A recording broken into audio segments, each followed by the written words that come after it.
Well, good morning, everybody. Let's call this meeting to order. Carol, would you give us a prayer this morning, please? Oh, yeah. Roll call first. Roll call. Mike Dolson, I'm here. Tom McDonald, Here. Jennifer Finley, Jim Molitor, Carol Langford, Danielle Matt, Jim speaking. Matt, Jim here. James Steele Jr., Yep. Mark Charlo, Len Tootie, and Denise Trahan. Jennifer, I'm here. Okay, thank you. Thank you, Jen. Oh. Carol, please. Sure. Creator, today we just give thanks, and we give thanks for our young people today, and we pray for them, and we just ask that you watch over them and give them the strength as we've gone through spring and graduation time, and we just ask you to be in their hearts and give them the strength that they need to get through these difficult times when they lose friends and family. Just be with them and just give them the strength. And Creator, we also ask for prayers for our council today as some of them are traveling, and we just ask you to be with them at this time. And as we deliberate on the issues that come forward, we just ask you to give us the answers to the questions that we have, and good responses. And we also pray for our elders and our children, keep them safe and strong. And a prayer for our first responders, firefighters, military. We just ask you to be with them at this time. Komiate. Thank you, Carol.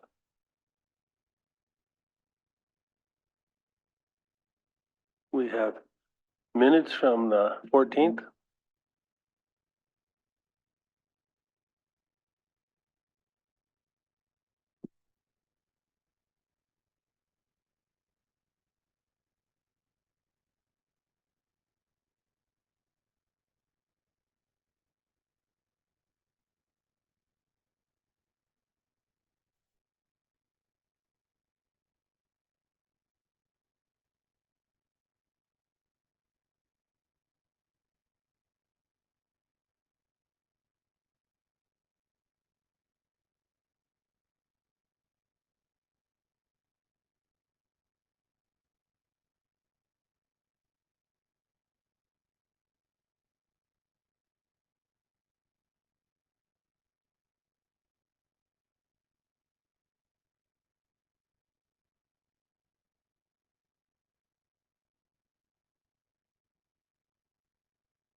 I mean, it's very technicality, but on the vote to approve the minutes last time, I just had a computer glitch where I didn't vote.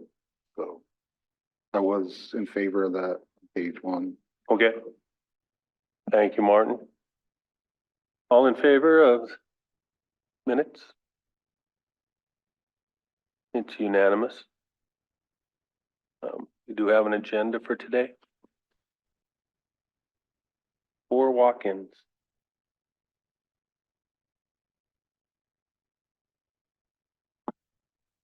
Council have any? Wouldn't follow up.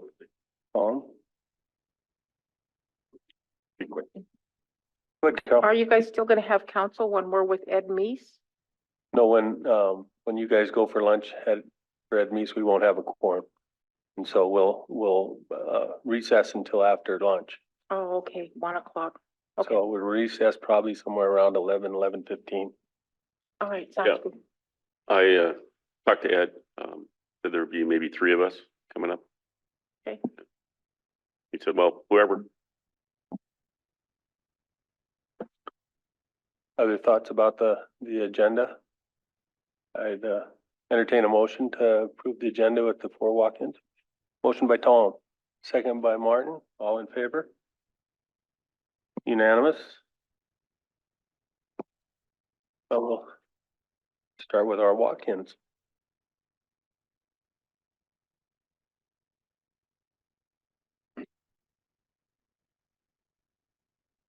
got first, Jen? We'll go with Sunny Lozo first because the other ones, I'm making sure we have the departments here for the Okay, other three. okay. Come on up, Sonny.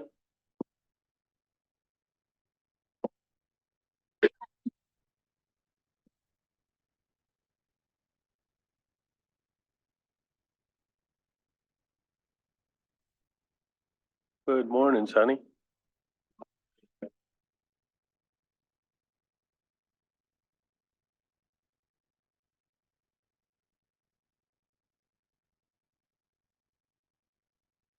How come Tom's sitting in your chair? Every time I've seen a chairman, they're sitting there, device is there. But anyway, it's about this public law 280 again and how it's unconstitutional under section 6 of the Act of February 27th, 1963, Laws of Montana, 1963, Chapter 81.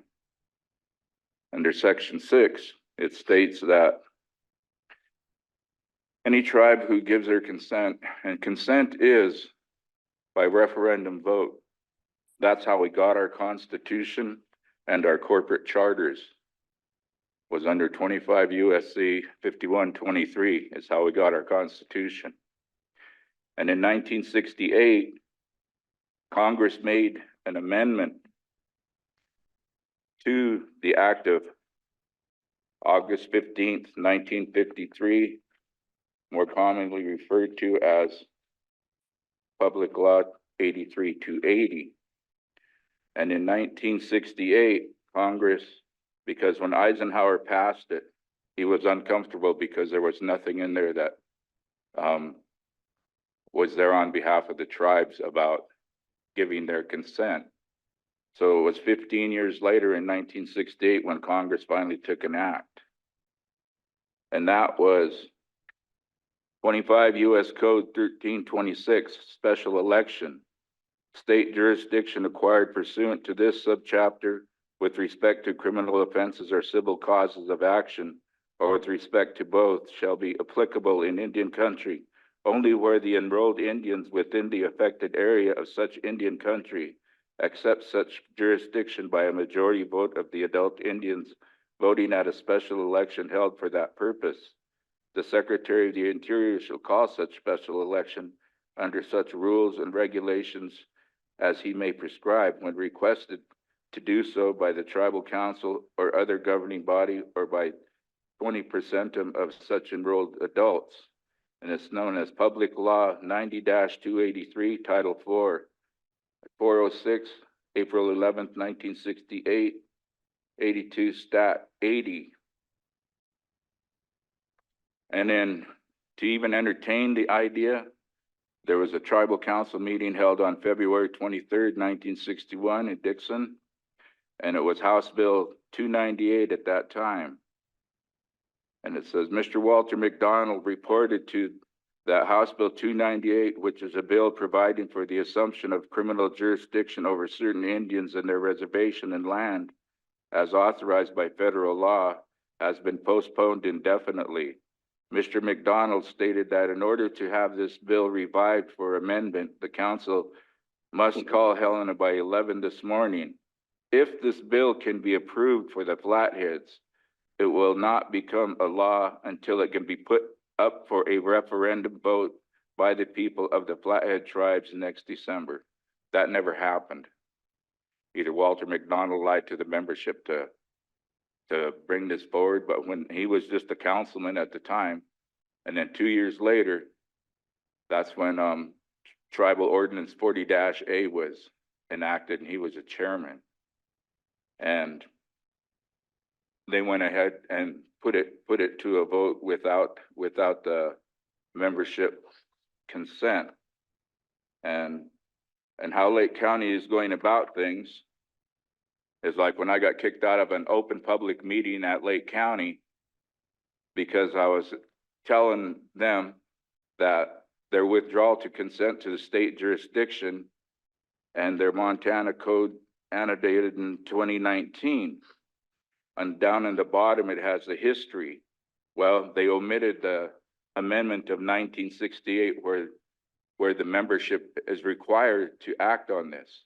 So when the tribal council attempted in 1991 to first get retrocession and was met by strong opposition from the local hate groups and stuff, that's how it was described by Pat Left Hand and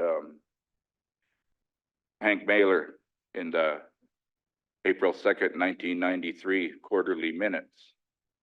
And Pat says in there that in the 1960s, when concurrent jurisdiction was brought out, the membership didn't want it, but the council, by their own grace or whatever, he said something to that, I got it right here, that they went ahead without a referendum vote. And again, either Walter McDonald lied to the membership, saying that it would not become law until a referendum vote was held. And that was what was supposed to happen. But when Pat was talking about what happened in 1963, or what was happening, was that the membership didn't want it. The sponsor of the bill, Gene Turnage, had heard this. So he manipulated, I guess I would use the word to be, manipulated Walter and them to go ahead with without a referendum, just have the superintendent approve the ordinance. I have letters from the Pacific Northwest Regional Director and the Solicitor's Office. And it says, and you should have it too, because there was a CC to you too. And Jesse Latrovich, that Lake County is going to be talking to this afternoon. I believe he holds he's with the U.S. Department of Justice, United States Attorney District of Montana. This is in my letter from October 13th, 2017 from Kurt Almy at that time, who is now working with Gianforte. And he said, "Dear Mr. Lozo, thank you for your faxed letter of October 5th, 2017. I have forwarded a copy of the materials to the Department of the Interior on issues of jurisdiction in Indian country. We rely heavily on the advice from our colleagues in the Interior Department. Should we need further information, we will contact you." And he sent it to Billings, to the Lynn Peterson, the regional solicitor, or to Karen Dunnigan, field solicitor for the Rocky Mountain region in Billings. And then she sent it to Lynn Peterson, regional solicitor of the Pacific Northwest region. And then when I get here to what they said, and then I never received the letter on October 3rd. So when I called Greg Norton about it, then they sent me a letter dated February 20th, 2018 by certified mail. Dear Mr. Lozo, we have been advised that you did not receive the letter we sent you on October 3rd, 2017, responding to your September 27th, 2017 letter. A copy is enclosed. In your letter, you request an intervention in actions taken by the Confederated Salish and Kootenai tribes of the Flathead Reservation. Again, we suggest you look to the CSKT Constitution and the forums established for resolution of your concerns. We have no authority to enforce or interpret tribal law and cannot help you with this internal tribal matter.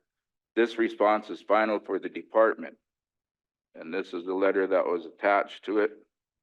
Dear Mr. Lozo, this response to a September 27, 2017 letter you transmitted to us recently via fax machine from the Bureau of Indian Affairs Flathead Agency.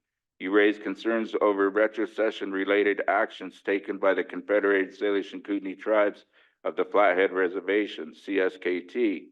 You allege the actions taken by the CSKT Tribal Council are in violation of the Salish and Kootenai Constitution, and request that we conduct a full review and determination and notify the Secretary of the Interior and the United States Department of Justice. Further, you request a He requested a cease and desist order to be issued until a determination is made. As we stated in our September 12, 2016 letter, our authorities related to governance on the Flathead Reservation are established by the CSKT Constitution. As we previously stated, we have no authority to interpret or enforce the Constitution. That authority lies with the CSKT. We again suggest you look to the Constitution and the forums it establishes for resolution of your concerns. The Bureau of Indian Affairs, that would include the Flathead Agency Superintendent, P.T. LaBreach, in 1964. Secretary of the Interior and the United States Department of Justice have no authority to enforce or interpret tribal law and cannot help you in this internal tribal matter. And last week I called the Northwest Area Region Office to talk to Greg Norton, but he was sick, and then I actually got to talk to Bill Mercier.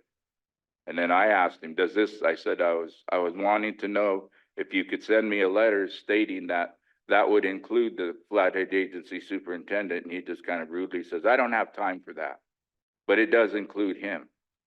So when P.T. LaBreach approved the Tribal Resolution 40-A on May 15th of 1964, and I find that really troubling because everything that is talked about, Public Law 280, they want to start in 1965, not 64 with 40-A.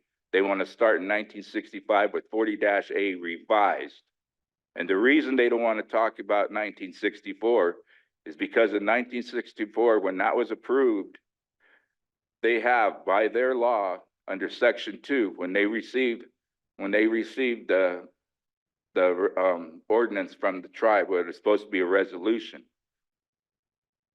the Secretary of the State at the time, Frank Murray, who was the Secretary of State from 1957 to 1981, failed to affix this Great Seal of the State of Montana to the proclamation that Babcock signed. Therefore, it just remains a draft. It is not law and legal. And that can be seen in the Thomas E. McDonald case in 1971. That's Satch McDonald, when he contested to the Montana Supreme Court. And in their displays, their exhibits, they exhibited the proclamation of June 30th, 1964 without the seal on it. They exhibited the proclamation of October 8th, 1965 without the seal on it. They exhibited the proclamation of October 7th, 1967 without the seal on it. And they had the Secretary of the State at that time sign these attest things with the seal of the state of Montana affixed to his attestments. But what the people didn't realize and seen after a while, it took me a figure out to see it myself, was what he actually was attesting to, that one of these documents does not have the seal affixed to it. Because I have documents where the 1965, October 8th, got the seal affixed to it. The 67 one has a seal affixed to it. And I asked the state law library, I went there, that's right below the Montana Supreme Court, and I requested them to look to find me a copy of the proclamation dated June 30th, 1964, with the seal of the state of Montana affixed to it. So they looked around 5-10 minutes, and then pretty soon they came out and they says, come here. So we went back there with them, and they said, the document you're asking for should be right here, not nowhere else, but I cannot explain to you why it's not here. So they asked me to go down to the Montana Historical Society, to which I did, and I spoke to a Jody Foley, and I had a copy of the proclamation, and I told her I was looking for this proclamation, specifically June 30th, 64, with the seal affixed to it. And so she says, okay, can you leave me that? And I said, yeah, I have other copies of this. So I left her that copy, and I said, this is my address, this is my phone number. So when you find out if there is or isn't, you could give me a call. And so she did. And she says, well, I couldn't find one, but I found the updated one of 65. And she said, I wrote a letter and you should be getting it today or tomorrow. But I did get the letter, and that's what it states in there, that she did not find one for 1964. She said she looked in the state law library. She looked in Albany government, Governor Babcock's records and stuff where it should be, and nothing. They can't find it. And so that is why they do not want to go back to 1964. And then I have a letter from John Crow in 65, where they're questioning the validity of the 40-A revised, which was passed on May 5th, 1965, because from May 5th, 1965 till October 8th, 1965, when Governor Babcock signed the proclamation, is 157 days. And in section 2 of their act of February 27th, 1963, it says that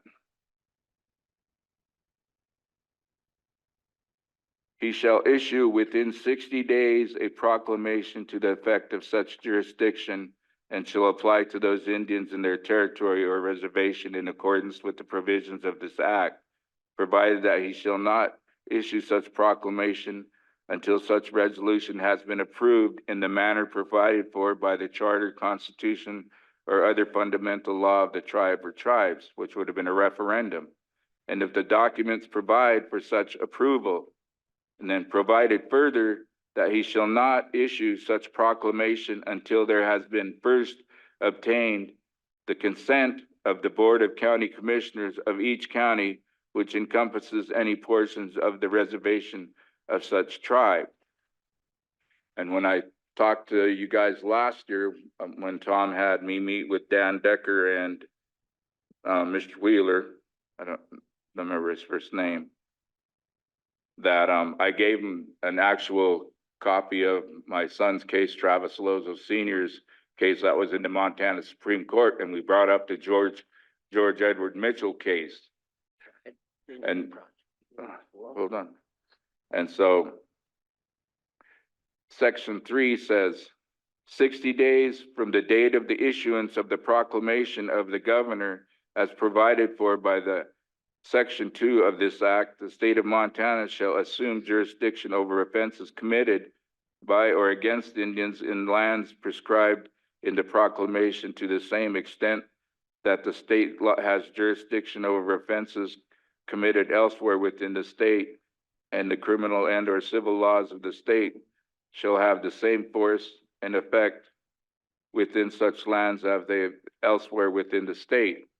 So in the George Mitchell case, that I asked them to review the letter that the guy that answered George's attorney, F.N. Hammond, because he wrote to the governor's office about this PL 280 and stuff. And the governor at that time was in Asia doing a thing with the Vietnam War and stuff, and wouldn't be back till around the middle of November. So he said he was taking the liberty of answering the question for him. And he said, yes, you are correct in your interpretation of the law. And then he goes in to say that the governor signed the proclamation on October 8th. So he projected that the effective date would be December 7th, 1965. George Mitchell was charged with a felony for breaking into a place in Polson, Montana on October 20th. And the letter that his lawyer sent was like on November 2nd to Helena, then he got it back. And he was convicted on November 22nd, 1965. Before December 7th, before they actually, according to their law, had the authority to do anything, had it actually been presented to the membership to see if they wanted it or not. And what I'm talking about, it's unconstitutional. Under Section 6 of the Act of February 27, 1963, Laws of Montana, 1963, Chapter 81. Section 6, any Indian tribe, community, band, or group of Indians that may consent to come within the provisions of this act may, Kelly, within you 2 know years, that I was gonna ask you, government Stu, when he wouldn't give it to. withdraw their consent to be subject to the criminal and or civil jurisdiction of the state of Montana by appropriate resolution or within 60 days receipt of such resolution, the governor shall issue a proclamation to that effect. And this is what I'm telling you, where it's unconstitutional because it affects our sovereignty. And if what they're basically saying and what you guys are adhering to is they are telling us, a sovereign nation, that you lack the authority to repeal 40-A revised in its entirety. They're saying that after 2 years, you can't do that. That affects our sovereignty and our self-governance of our people. And 40-A is in conflict with Tribal Ordinance 39-A, which was adopted on February 28, 1964, which really makes no sense to me, because it says the ordinance of the Tribal Council and the Confederated Salish and Kootenai Tribes of the Flathead Indian Reservation, amending sections and chapters of the ordinance of the Tribal Council of the Confederated Salish and Kootenai Tribes of this Flathead Reservation, Montana, number 36A revised, adopted May 23rd, 1962, here and after referred as the official code of ordinances as follows. So it be ordained by the Tribal Council of the Confederated Salish and Kootenai Tribes of the Flathead Reservation, Dixon, Montana. 1, that Chapter 4, Section 1, Nature of Sentence of the Official Code of Ordinances be and the same is hereby amended after the last sentence, which reads, during the period of sentence, the convicted Indian may be confined in the agency jail if so directed by the Indian court. Add the following words, or other such place of confinement as shall be directed by the tribal court or the tribal council. And I find that troubling because now the tribal council, by enacting ordinance number 39-A, there is no separation of powers. And under Section 4, all ordinances and parts of ordinances in conflict herewith are hereby repealed. So what does that mean? Does that mean that the tribal council at that time is saying that we could put you in county jails, county state jails, if we wish? What does it mean? Or such other place of confinement as shall be directed by the tribal court or the tribal council. There is no agreement to the state at that time. So where is this other place going to be?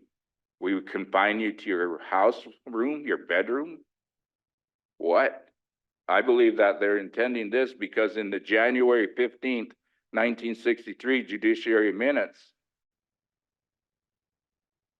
Mr. Turnage is stating to the legislature, to the Judiciary Committee, that the tribal council really likes this. They've already written it into their code. How could you write something into their code that hasn't even been approved or passed by the legislature? But this is also a letter here from the Confederated Salish and Kootenai Tribes of the Flathead Reservation, Dixon, Montana, March 5th, 1964, Mr. John Cragen. And these are the attorneys that were in DC, Cragen, Bannon, and all of them. And in the minutes, John Cragen is telling the council that an amendment and a referendum needs to be held before this can be moved forward. So it goes, Dear John, February 11th, 1964, Mr. Cannon, Area Director, P.T. LaBreach, Superintendent, and myself reviewed the jurisdiction that you prepared in the draft of an ordinance. In our discussions, we all agreed we should review this ordinance with J.A. Turnage, as he was a supporter of House Bill 55. We felt that we must be certain that state laws would apply to each offense, whereby there would be no further argument legally or otherwise.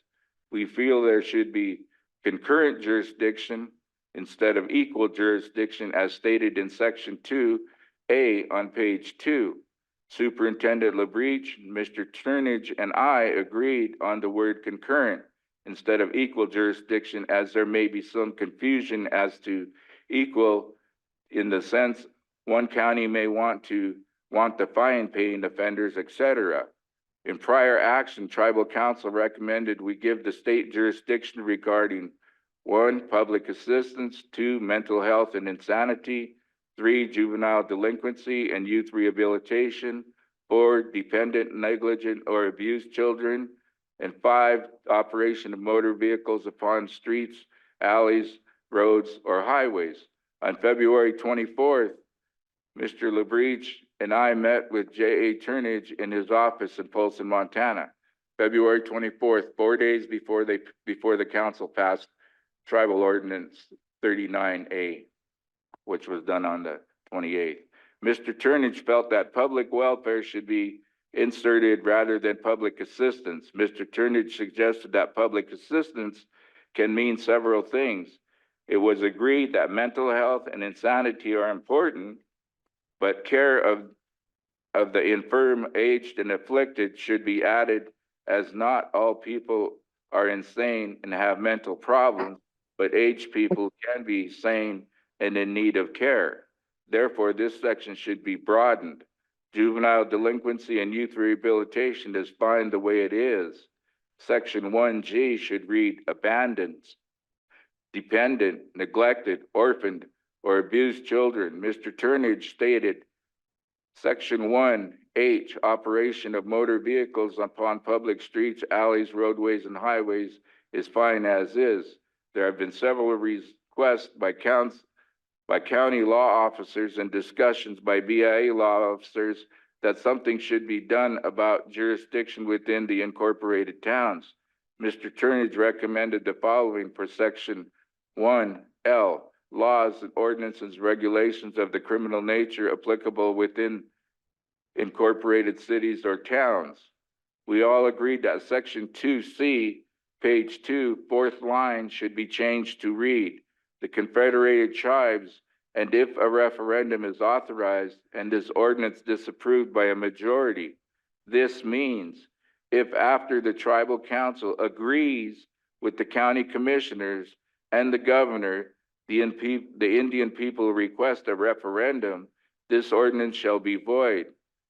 If it is workable, however, there will be no call for a referendum. That's how you got no referendum. Mr. Turnage suggested that Section 2E, page 3, be struck and the following substituted. E, if any section, paragraph, sentence, clause, or provision of the Act of the Montana Legislature of February 27, 63, Laws of Montana 63, Volume 1, Chapter 81, or if this ordinance shall be for any reason be held invalid or unenforceable, the invalidity and unenforceability thereof shall not affect any of the remaining sections, paragraphs, sentences, clauses, or provisions of this ordinance. Provided, however, that if this ordinance be held to extend a jurisdiction more extensive than set forth herein, then the same shall be held to be void and of no effect as to any purported extension thereof. This added section will safeguard any loophole in section, paragraph, sentence of the Act of the Montana Legislature of February 27, 1963, Laws of Montana 63. We also agreed that this will be on a trial basis as provided for the House Bill 55. Further, if there are any injustices to the tribal members, Mr. Turnage stated our civil rights laws of the state should certainly be brought into the case. John, I have called for a meeting of the various county commissioners for April 1st, 1964, and we hope to arrive at some conclusion. We will keep you posted on the outcome of the meeting. And the resolution is temporary. Ordinances are permanent.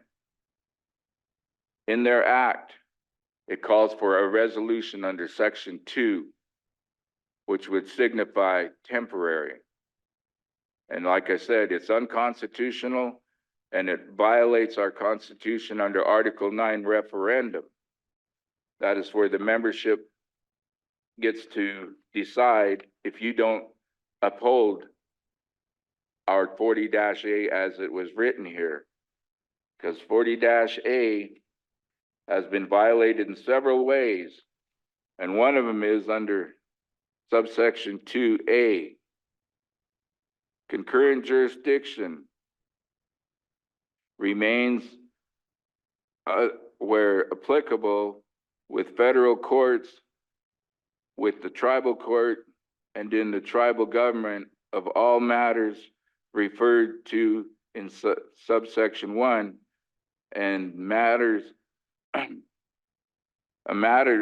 any matter initiated in either a state or federal government court or the tribal court shall be completed and disposed of in that court and shall not be subject to re-examination to the courts of the other jurisdiction. And that's exactly even with traffic tickets. My son James has a case in the appellate court that they're going to hear in June because Lake County Justice of the Court directed the highway patrolman go issue a ticket after they reviewed it and stuff in their court to issue him a ticket to go into tribal court, which by the ordinance says that once it's initiated in one court, the other courts can't re-examine it or look at it.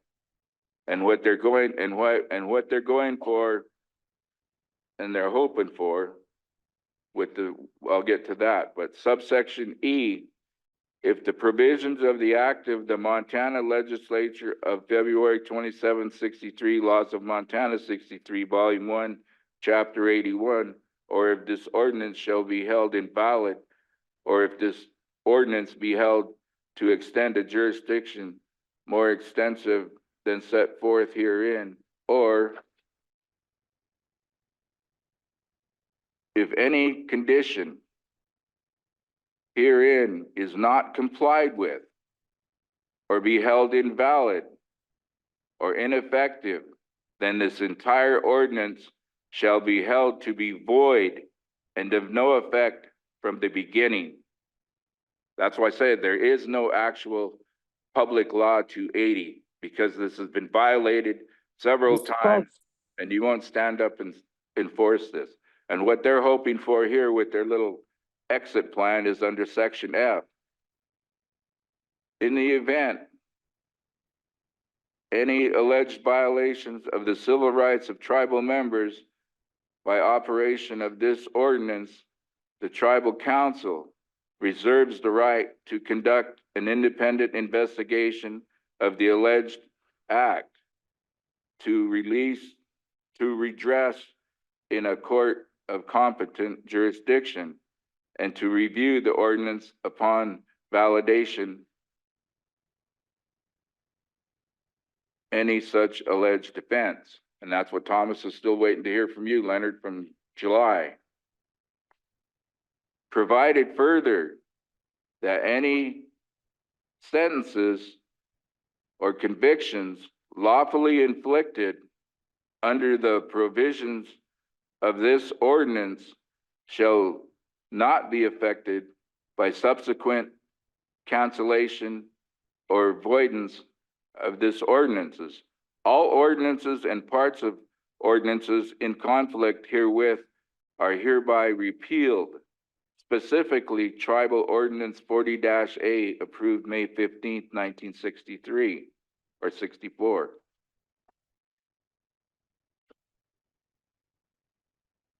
Sonny? And like I said, I gave him a case. And I wanted to find out in writing. I asked the letter to be written by those attorneys that you had me meet with and return my case file with the letter. And they were sitting right out here and was telling me that the minutes and all this other stuff are just talk. They don't carry no weight. I said, fine, if that's your opinion, write it down in your answer. To this day, I haven't got a letter or my case back. Well, Sonny, sir, you've, presented a whole lot of different documents and different evidence that, I don't know if you've reviewed all of that with, Mr. Decker or not. I've done it with Mr. Decker, Mr. Jordan Thompson, and Rhonda Swaney. And I don't know that anybody on the panel here can coordinate all those documents you've just been presenting in terms of the argument you're making. And so I guess the question I have is just specifically, what are you asking for? I'm asking for you to okay, we'll just do it the simple way here. Leonard, on behalf of everybody, and Thomas, I request that you make a motion to rescind 40-A revised in its entirety as it's unconstitutional.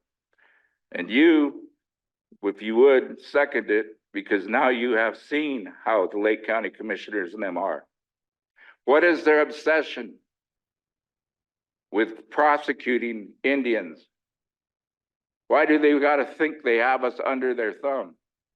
And why do you believe that we can't be the same as the other reservations? Listen to the rhetoric on the radio where Lake County is stating on May 21st, if there's a felony committed and it's by a tribal member or an Indian, we're processing him through Lake County. They have no jurisdiction.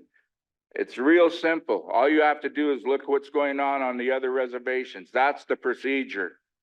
The federals, the FBI, and the tribal court system is what will take care of the Indians. Everybody will respond, tribal, state, highway patrols, or whatever, who's in the area, to a crime or thing that's going on at the time. And when they get there, according to their MOU that Lake County did not sign in 1993, when you look at that group, that MOU, you'll see on the front, Lake County is omitted from there. And when you get to the back where it talks about Lake County, it'll say a courtesy copy. And I brought that up with Charmel. And that's what I was talking about then. I said, how can Lake County be prosecuting anybody or doing anything when they haven't agreed to this MOU that House Bill 368 allowed the tribe to get misdemeanors back? And when Mr. Stipe, the late Mr. Stipe, when I was standing there in front of them in their own county commissioner's office, he said, that was cross-deputization. Lake County don't want no part of that. Pat Left Hand brings that up in the April 2nd, 93 things. He said back, and he says Coulter, but it's Archie Colson, used to be out of our league. Jim Molitor and them probably know it. Bing knows him probably. But he said for 2 years they had the cross-deputization, but after Archie Colson got defeated, then out the window that went at the whim. So none of that. And for you to sit there and take no action is an action itself. And that's all I'm asking you, Leonard, is to just bring it up. You could second it, and you can just sit there and you can make your own vote, whether you want to vote with these two or not. But I think the membership is entitled to see who is standing with the two tribal council members and the tribal members that are affected by this, and who's standing with Lake County. Because that's what you're doing. and it's no less human trafficking. You get involved with the murdered, missing, and indigenous peoples, and yet they're disappearing right here in Lake County through district court.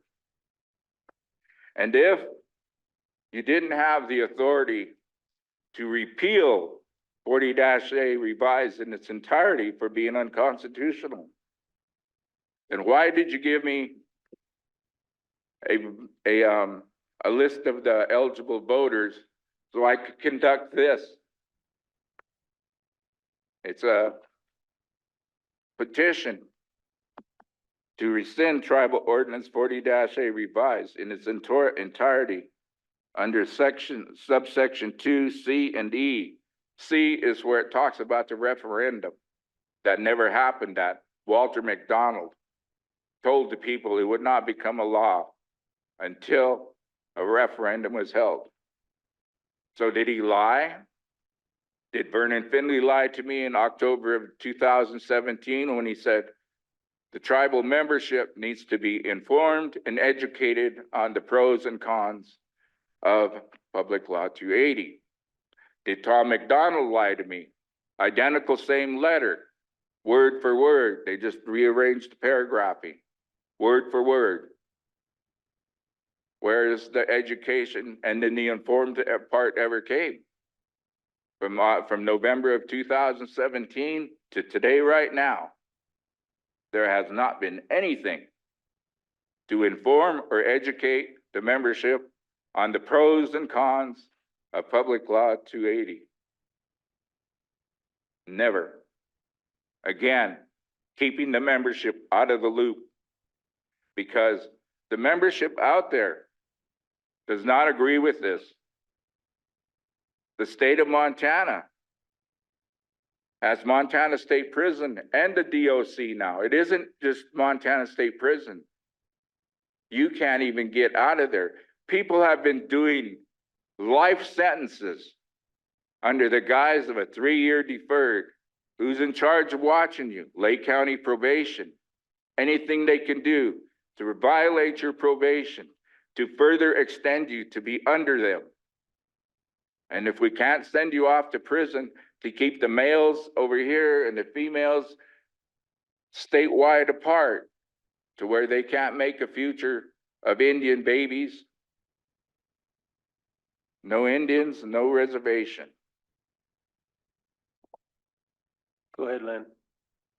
All right, thank you, Mr. Chairman and members of the council.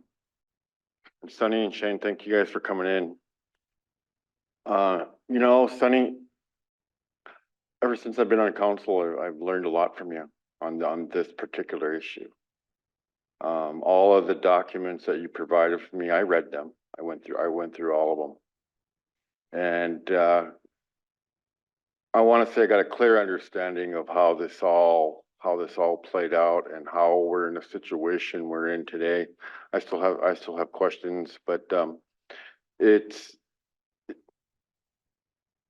one of those things. You're absolutely right about how this situation came down and why we're in this predicament now. Okay, but things have changed considerably here within the past 90 days.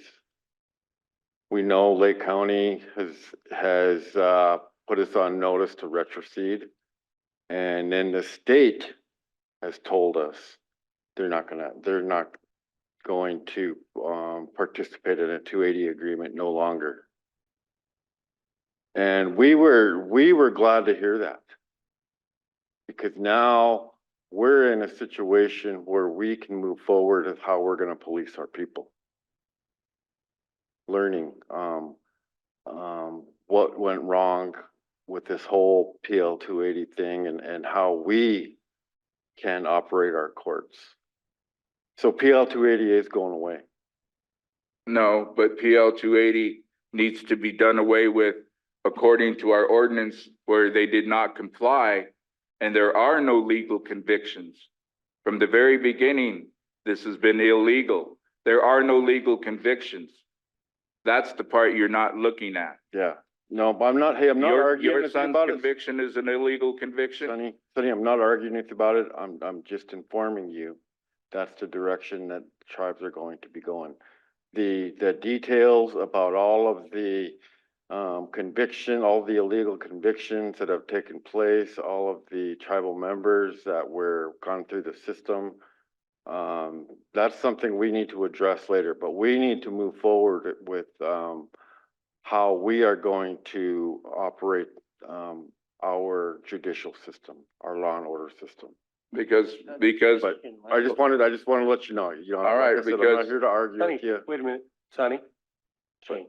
I was gonna ask you, Len, is there any, we heard a rumor that the tribe, gave, Lake County money to still prosecute our tribal members? Is that true?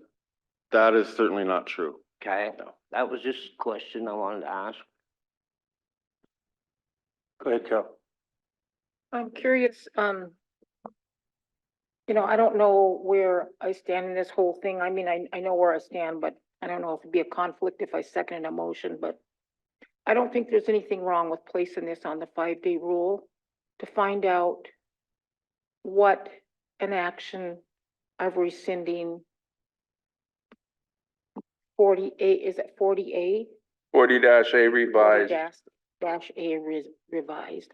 I think that's the question in my mind is I don't know what the repercussions of that action does. And that's why I can't take action today is because I don't know that, but it can be placed on the 5-day rule to get legal interpretation and response Oh. on what that, Carol, we haven't had notice of such an action, and so we can actually put it on hold till we actually put it on the agenda, and we can put it on the agenda for next week, the Sure. week after, something of that sort.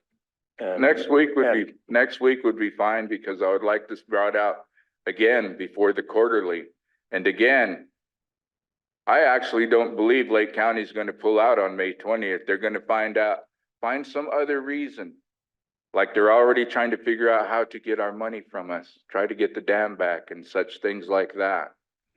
Because last year, when they filed their lawsuit in February, if the legislature does not give us any money, we're gonna be out by May 26th. May 26th came. Well, now we're waiting till July 17th when our case should be heard. July 17th.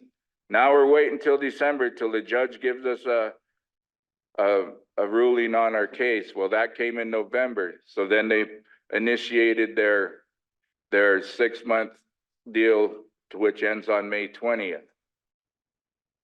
And they're gonna find some reason to say, well, Mr. Governor, we're gonna withdraw our request to withdraw from PL 280 because we believe that we're going to try to get money somewhere else to do this.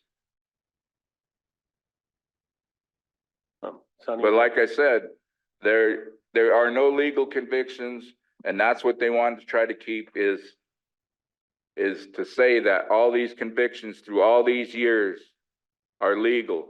But by our tribal ordinance and the case of George Edward Mitchell in 65, when he was prosecuted and sent to prison, before they had any authority to, according to their law, they did not comply with their own law. And our ordinance says under subsection 2E, if any provisions of the act of the Montana State Legislature or this ordinance, it doesn't say, well, we'll give the state numerous times to do violations of this and we won't do anything, because that's exactly what you're doing. And all you're doing is giving all the lives that have been stolen justification to the Siapis up there at Lake County. You're still appeasing them. When are you gonna stand up for the membership? Or do the Indians not matter here? I want to thank you for bringing the material in. Carol has the request to put it on the agenda, and we shall put it on the agenda within the next 2 weeks. And I think we understand what you're asking. And so I appreciate what you have to say. And I have a lady behind you that wants to say something. Can you come up to the mic and turn the mic on and go ahead and say it?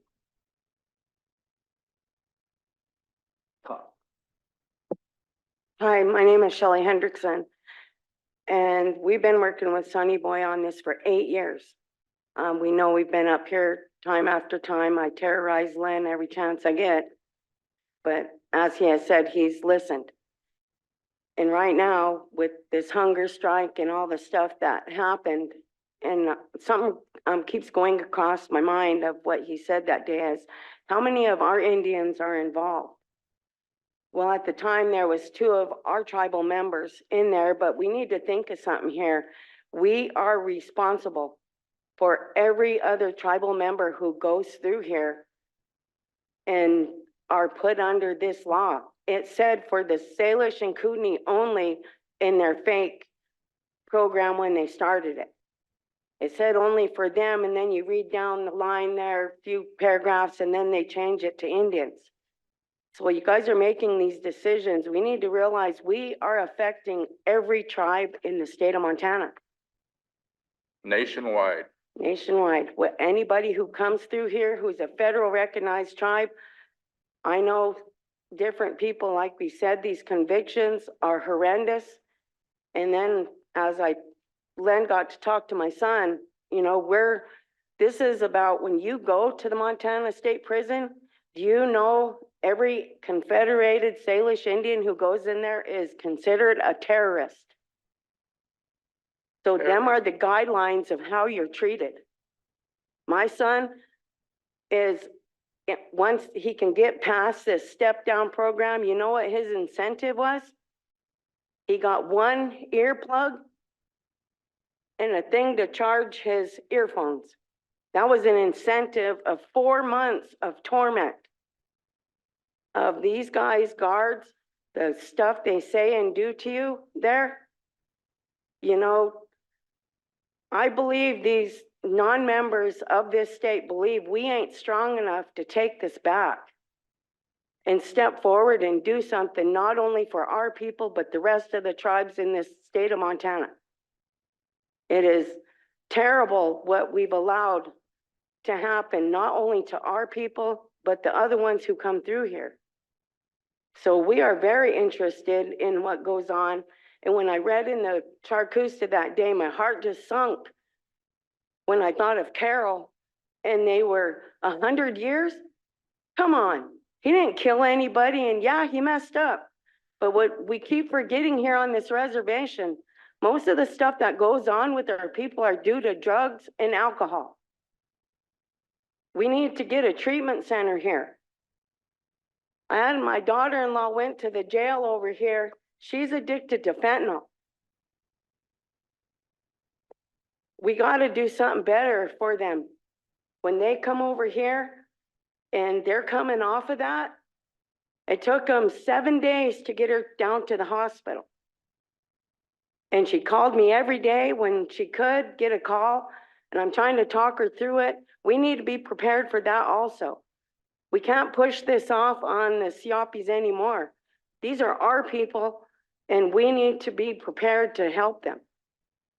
And it sucks, I'll tell you, that we are dealing with this, but we are pleading with our tribal council of today, because we have learned so much more, we've dealt with so much more in these past years of how bad our people are treated.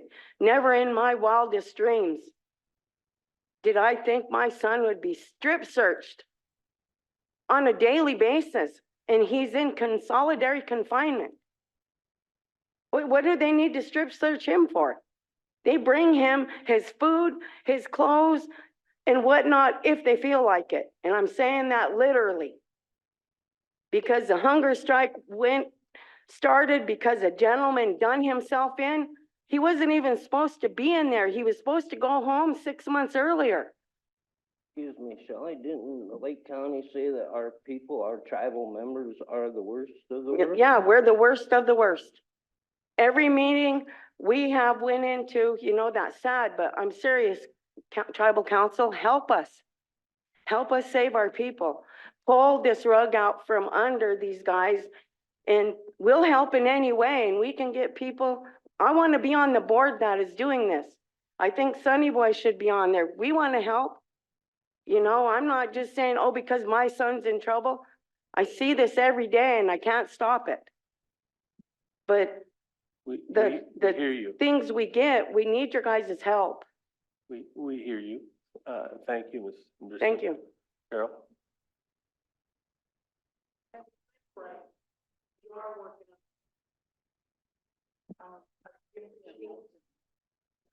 We appreciate the support. We are taking it back, as Len said. And so it's gonna happen. There's nothing they can do. They can do whatever they think they can do, but there's already a law in the books, right? From the legislature that states that we got passed, that we can retrocede. So it is what it is. So we're working on it and we appreciate it. And we are gonna have a work, as I think Dan suggested, have a work session to work through this. And we already are, because we're talking about, I mean, I seen, what is it, to the Indian Affairs, the legislation, no, it's the comments to the Indian Affairs Committee about everything that it's gonna take to do this. And I should actually, if we could, share that with you, because it's a lot. I mean, there's a lot of responsibility on this tribe, but we can do it. We do other things. We do water compact, we do Yeah, fish and wildlife. I mean, our natural resources are number one. So it's just a matter of us taking the bull by the horns and getting it done. And that's what we're doing. So, thanks, Len. In November of 1965, Laura Matt made the motion to rescind 40-A revised in its entirety because they were illegally. Sonny? Tom's got the floor. Thank you, Mr. Chair. Thank you, Sonny, and Mr. Hendrickson. Good to see you again. The thing I wanted to mention was Carol just brought up. So we have an intense workshop session coming up next week. And so we're on a path for removing Public Law 280 from our reservation. It's just, you know, we need to be able to be prepared to do it and be able to financially afford it. And you need to be prepared to face the results of that financial obligation that we have. So that's going to be a tremendous one. The important thing that you just mentioned, and you talked about all three of you, you know, people from other reservations. You have to recognize that that's a significant population that we'll be absorbing the cost for, which we already do for miscellaneous misdemeanors and stuff right now.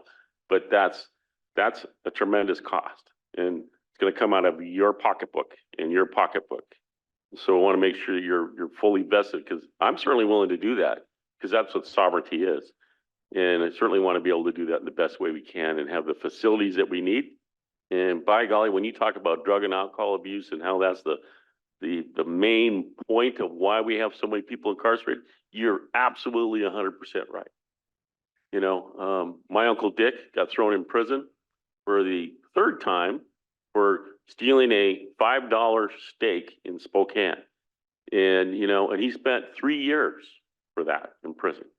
And so it's that kind of stuff that we need to be able to have in our own courts and be able to deal with that ourselves and be able to have something to deal with the problem, the root of a problem. So that's going to be part of our comprehensive plan, is be able to have that drug and alcohol abuse, you know, how we can deal with that and do it in a way that really benefits our people.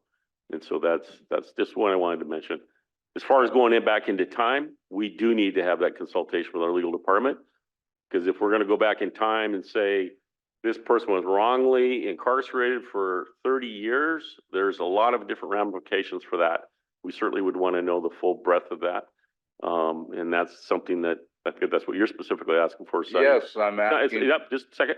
Not just that it's this day forward is a whole new day, but going back in time is a much more difficult thing to overcome and be able to deal with in a logical and reasonable way and practical way. So I look forward to that, you know, that discussion we have with our legal team and experts when we talk about that.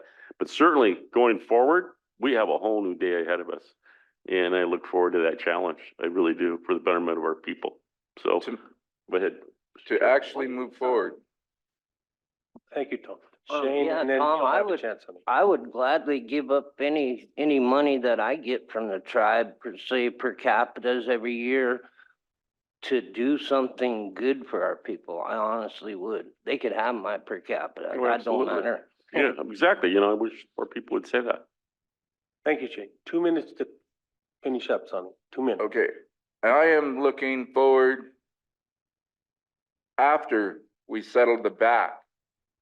Because what has happened to our membership and other members of other tribes as they have been falsely prosecuted by a jurisdiction that has no jurisdiction over them, and full exoneration for everybody from 1965 until present. Exoneration, remove those felony jackets, give them their lives back. It doesn't just say, let them, we're gonna do this and we're gonna move forward, because they're still gonna have those felony convictions that keep them from moving forward. To get them people to move forward, they need exoneration from all these unlawful convictions, because it comes down to being convicted by a jurisdiction that has no jurisdiction over you. What do you think the governor and the white people would be saying if for some reason we picked up a white person from Lake County, put him into our tribal court system and gave him a year in our tribal jail and put him into jail? Do you think they would sit in there a year? No, Understand? because they would say you have no jurisdiction over non-members. Thank you, Sonny. It's And the exactly what same thing applies to Lake County. They don't have jurisdiction over Indians according to our ordinance. That's what I'm basing this all off of, is this unlawful ordinance that was approved by P.T. LaBreach, the Flathead Agency Superintendent, who the area directors and solicitors said they have no authority to interpret tribal law or be involved in these internal tribal matters. We've heard you say it 3 times now, Sonny. I understand it. Thank you. Daniel has one remark to make, and then we gotta move on. But we understand what you're saying, and we are entertaining a motion within the next 2 weeks. I'm waiting to hear Thank you, Mr. her Chairman. motion for the 5-day rule here. The 5-day rule won't go into effect because we don't have notice of the motion, and so since there was no notice, now we have notice, we'll put it on our agenda. Danielle. Thank you, Mr. Chairman. Going forward, I look forward to us moving out of PL 280. As far as going backwards and looking out for all of our tribal members, some of our tribal members are victims of some of these crimes. And how that affects some of those people going forward, we equally have a commitment to those members, and we need to take care of them. So yes, we've got a lot of looking into. We've got so much work to do to try and do this the right way. Thank you, Danielle. Thank you, Sonny. Thank you, Shane. Yep, Thank you, none of Shelley. them. Thank you for your time. And Exoneration's the only way. understand. It isn't about the crimes they were convicted of. It's the fact that they were convicted in a jurisdiction that has no jurisdiction over them. We heard you, Sonny. Our We heard victims you. matter as well. Our next one will be Delphine Bordeaux, an executive.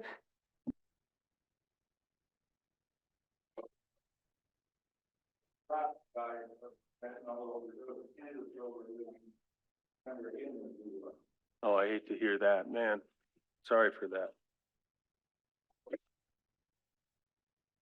Morning, Delphine.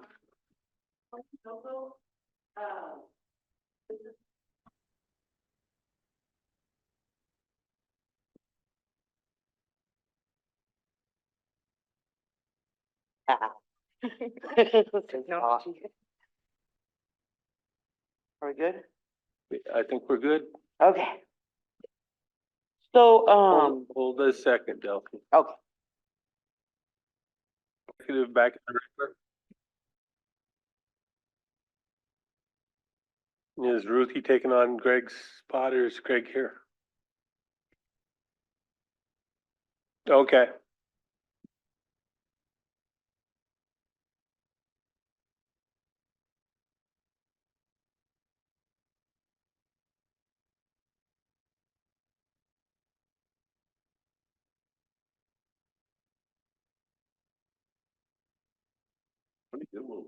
Going down to the over. He does his homework. He really does. I don't know if his logic is solid, but he does his homework. Okay.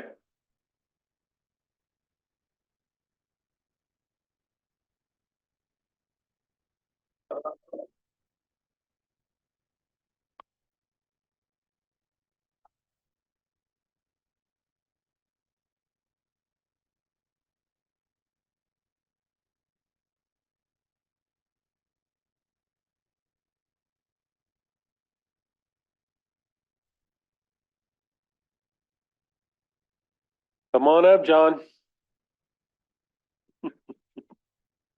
I guess it's still morning. I think it's still morning. Sorry to be delayed.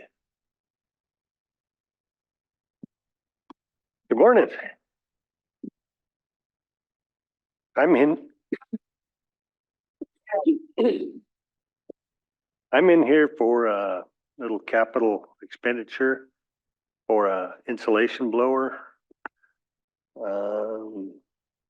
Basically what this does is it enables our workers to catch up on some of these old buildings that the insulation is either trampled down or there is none, or it just needs more to get up to R49.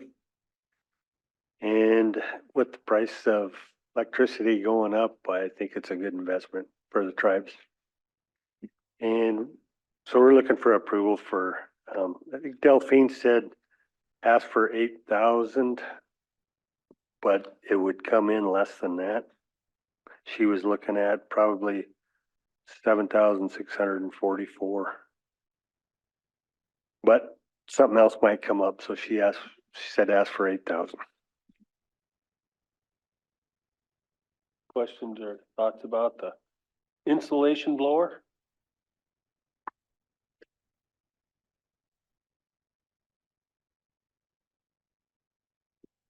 Go ahead, Martin. Are you gonna have to get trained up on it, or are people just gonna be able to plug and go? And then what's the warranty on it? And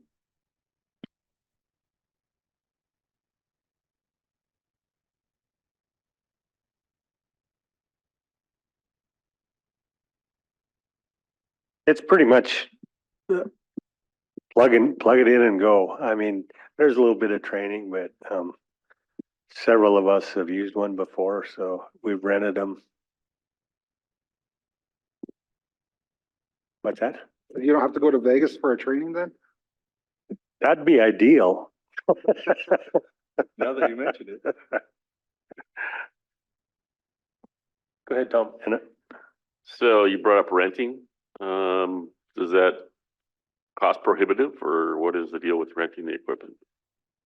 Well, when there's only like one in the valley, and if you rent it, it's getting pretty haggard now.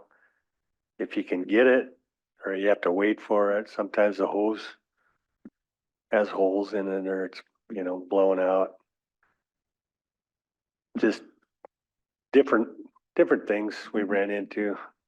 The hopper got wet, so the insulation, gummed it up. We had to clean it out. They didn't clean it out, so we just ran into them kind of issues.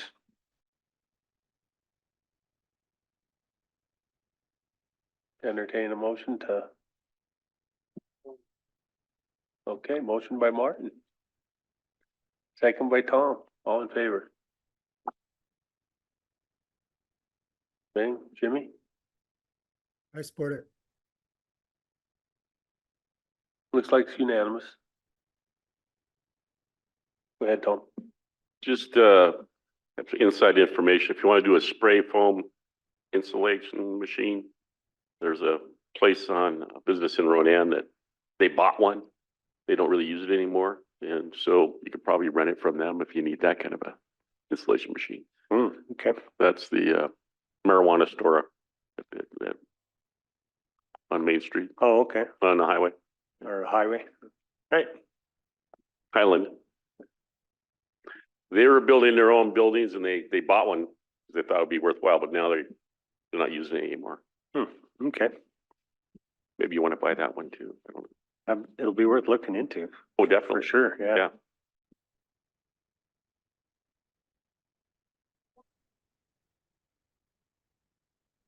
What's next? Our next item is, how do we say that? Task order 101. Task order 105.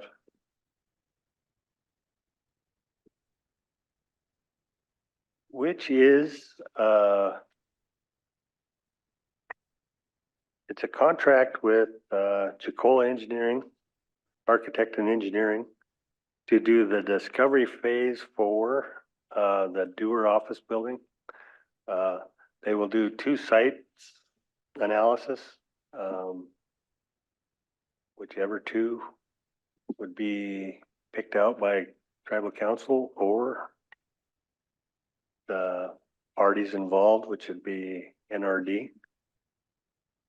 And this is just a discovery period. What So is they- the discovery phase? What exactly does that entail? It's architectural engineering engagement with Jacola in terms of that site discovery. And if you look at the report, there's several different parts of it. There's the site discovery, kind of they explore the terrain and the topography of the location, the tentative location, architectural discovery, and then they do the structural and mechanical, electrical, plumbing. So a lot of the preliminary exploration in terms of what that facility might entail.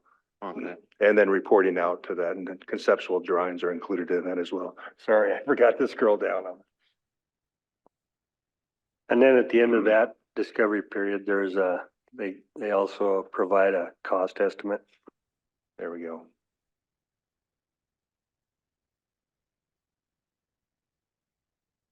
And we call it phase 1 just because it's that A&E engagement, and then phase 2 would be the design and bid and getting more detailed plans and schematics. And then phase 3 would be putting that out to bid, and then the actual construction part. And phase 4 would be closeout of any construction project you've got.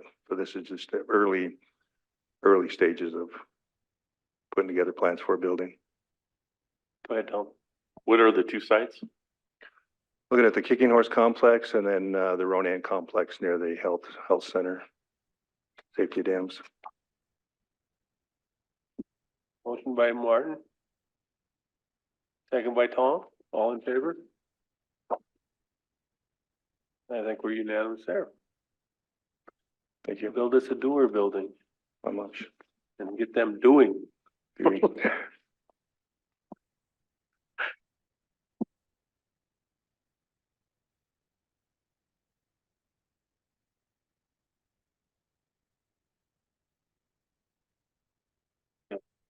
Come on up, Whitney.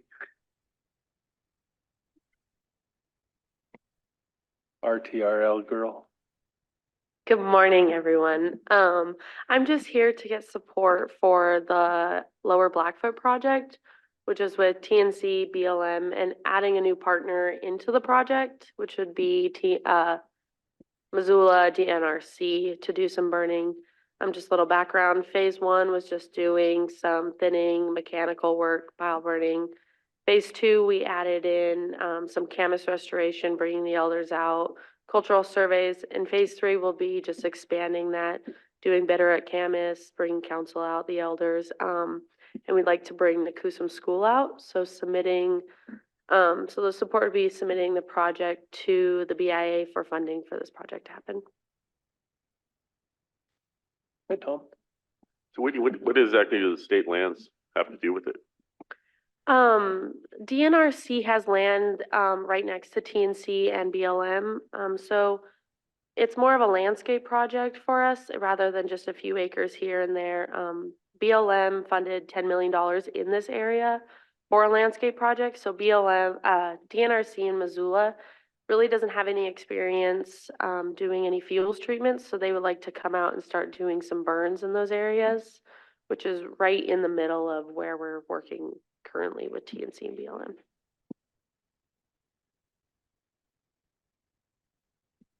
Any other thoughts about adding a partner?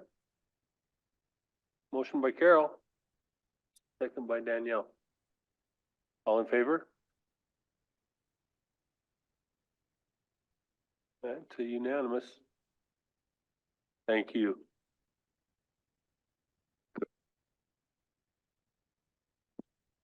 Now ready for legal, but he would like executive. We will go out of regular into executive. Stop the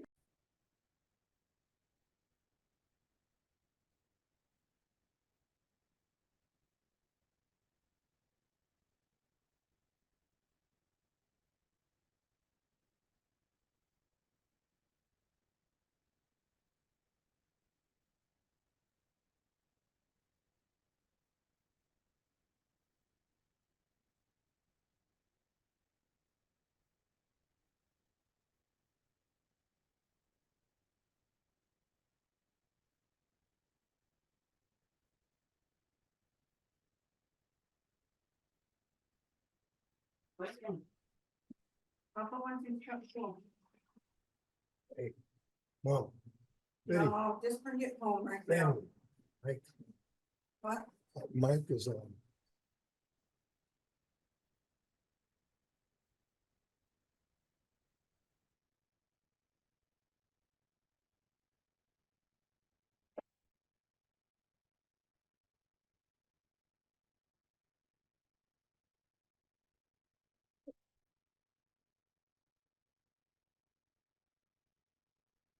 I see, I see.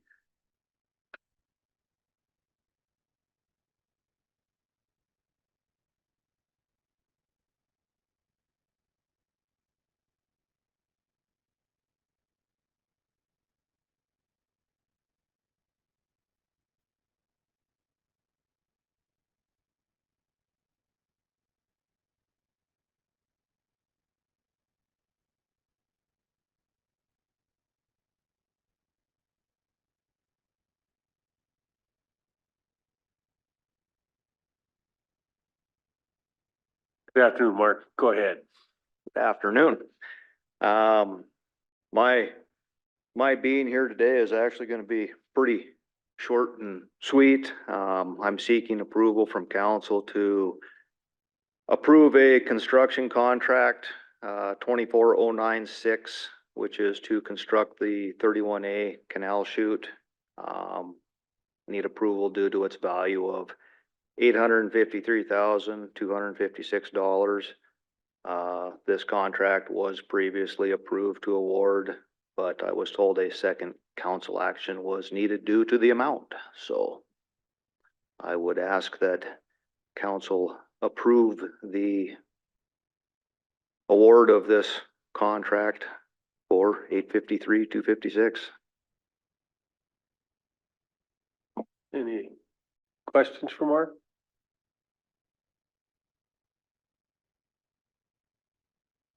I did notice that the sort of suggested, prices was from 400 to 600,000, and we're over that by a couple $100,000, huh? See if we have it on sale or not. If there aren't any questions, I'd entertain motion by Carol. Second by Tom. All in favor? Are you with us, Bing? I am, I'm in favor. Thank you. It's 2, 4, 6, 7, 4. So, Thank you very much. thank you, Mark.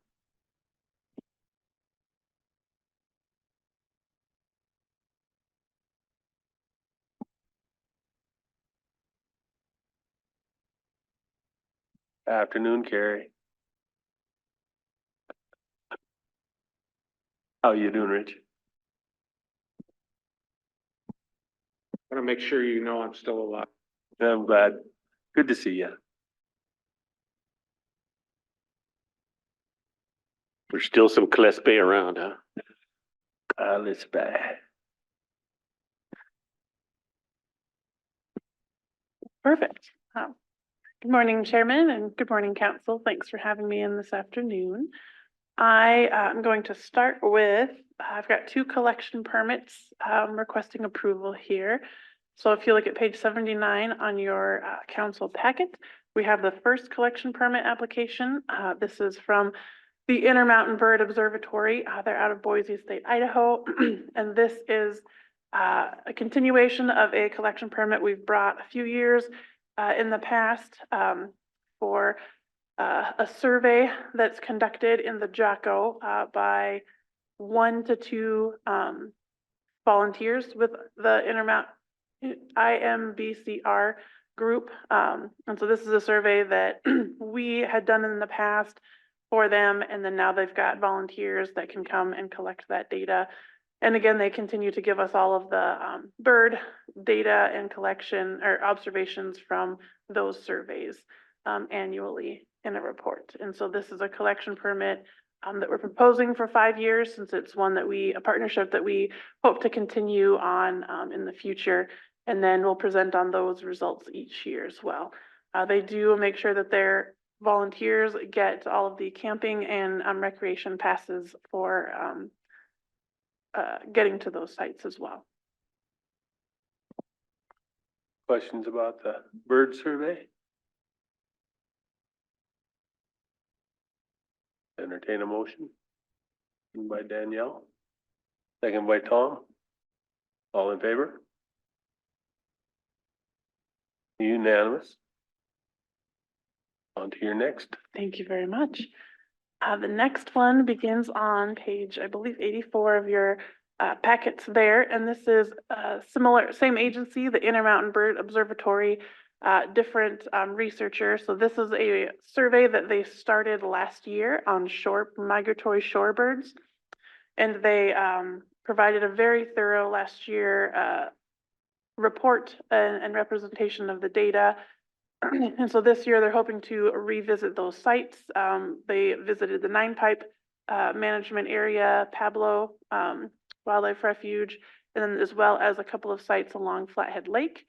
They had Ducharme Point, then they had proposed to hit Elmo, but they ended up not getting to Elmo. And so they removed that from this year's proposal as well. This one, again, is a project that they hope to continue for a few years. And so I don't think this one was 5. It might have been just 2 or 3. Yep, for just this year and next year for data collection.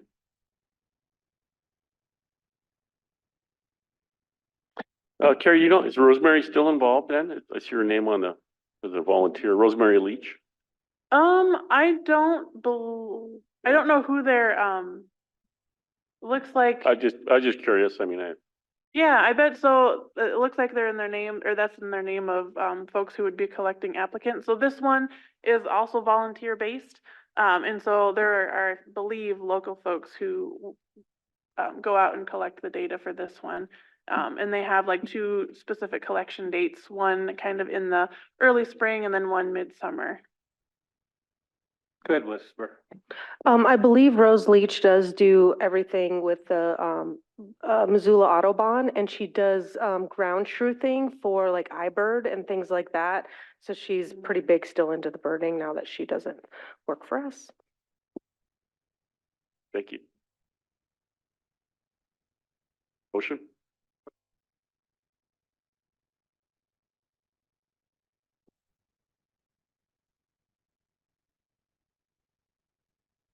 Question, Mr. Chair. Yeah, I'm just looking over their website, trying to see if they mention us anywhere.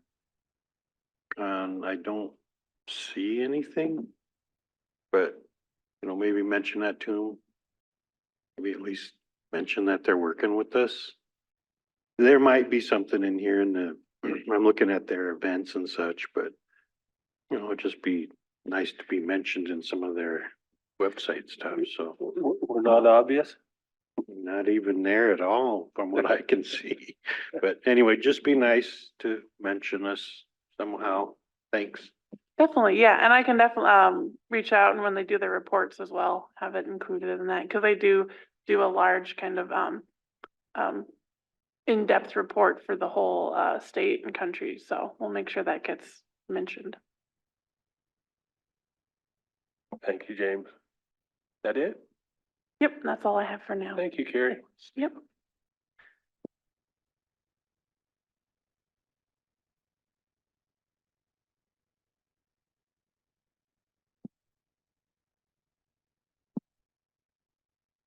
Hey, Jen. Can we go into executive or Yep, Lynn? Yep. We'll go out of regular into executive.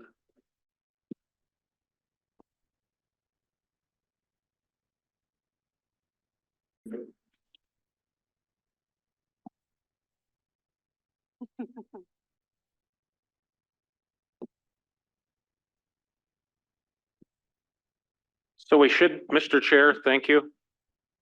We should be on page 90. Before we begin, I just want to say that both Whisper, Sadie, and Carrie did a tremendous job, in my opinion, in putting these tribal member regulations together. knowing full well that the moose regulations were gonna be controversial. The one thing that I am pretty happy about, at least the membership are aware of the issues that we're having with the moose populations in western Montana and on the reservation. It got kind of the word out. So our membership is aware.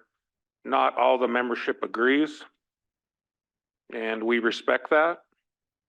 But I do want to say that I have full faith in our biology, our science that these two women exert for NRD. And they've shown me how they've done their surveys, how they do their counts, how they do, their check stations for hunting, how they take samples for chronic wasting disease. And I've looked at the program. We have a pretty strong program here for tribal wildlife, best in the nation, in my opinion. And I put up us against any state agency.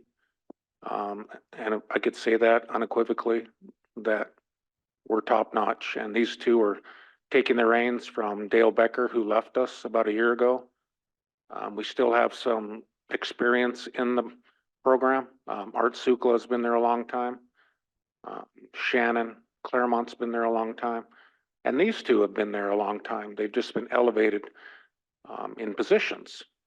And so when they tell you and give you their best estimate on what we're trying to do with tribal member regulations, to me, it's very important that, what they do is important. And, I just wanted to say that. And we did go to each culture committee. We did have a couple of public meetings that we had a lot of feedback, both, I don't want to use the term negative or positive, but that's what it was. And you will see this in the packet that you're getting today. The comments from many tribal members. Very low if you want to look at the 8,000 or so tribal members we have, but the most comments that we've ever received in my 25 years being with NRD in tribal member regulations. Next year, we're going to do it a little differently. We're going to start it a little earlier. Our members regulations comment process. We're going to do a little bit more technology, trying to do it on Zoom if we can, and going out into communities and having discussions out into the communities. Preferably someplace like a district meeting, and where we can do that and let the communities know about it in advance. We know the paradigm is changing, and we'd like to be part of that solution. Just getting in the word out so people know. But one thing I do want to say, that I'm going to turn it over to these three fine ladies, is that not a lot of people knew we could even hunt moose until these came out. And we were going to change the regulations. And that's okay. But I remember back when I was in high school, and James can remember this, back in the late 80s when we first started having to have a tag to go moose hunting. And that's how far back I go. Back in 87 and 88 when we had to start getting a tag. And even then, I didn't know we could hunt moose. And I was just an 18-year-old kid. Yeah. And so we've come a long ways in asserting our jurisdiction and our sovereignty in having these tribal member regulations, so. What was it, the 70s when they were yelling at us for hunting moose in Mud Creek? It started with some folks out east of Ronan, and they harvested 11 moose up by Eureka. And there was investigation into the family and how many was harvested. We ended up going through this whole process. It's interesting though that I think a few years later, and actually the radio announcer, the old smoke jumper up there, real redneck, and he would, I'm sorry, we're on open session, aren't we? Anyway, one radio announcer up there got a hold of it and was really playing on it. Ostrin. And that year, the first year we did it, there was there was, and we reported back because there was this interest, like Rich just said, of, people didn't know that we could hunt moose, and then all of a sudden, we're gonna regulate it and put a tag on it, and the number of people that were started hunting moose went way up.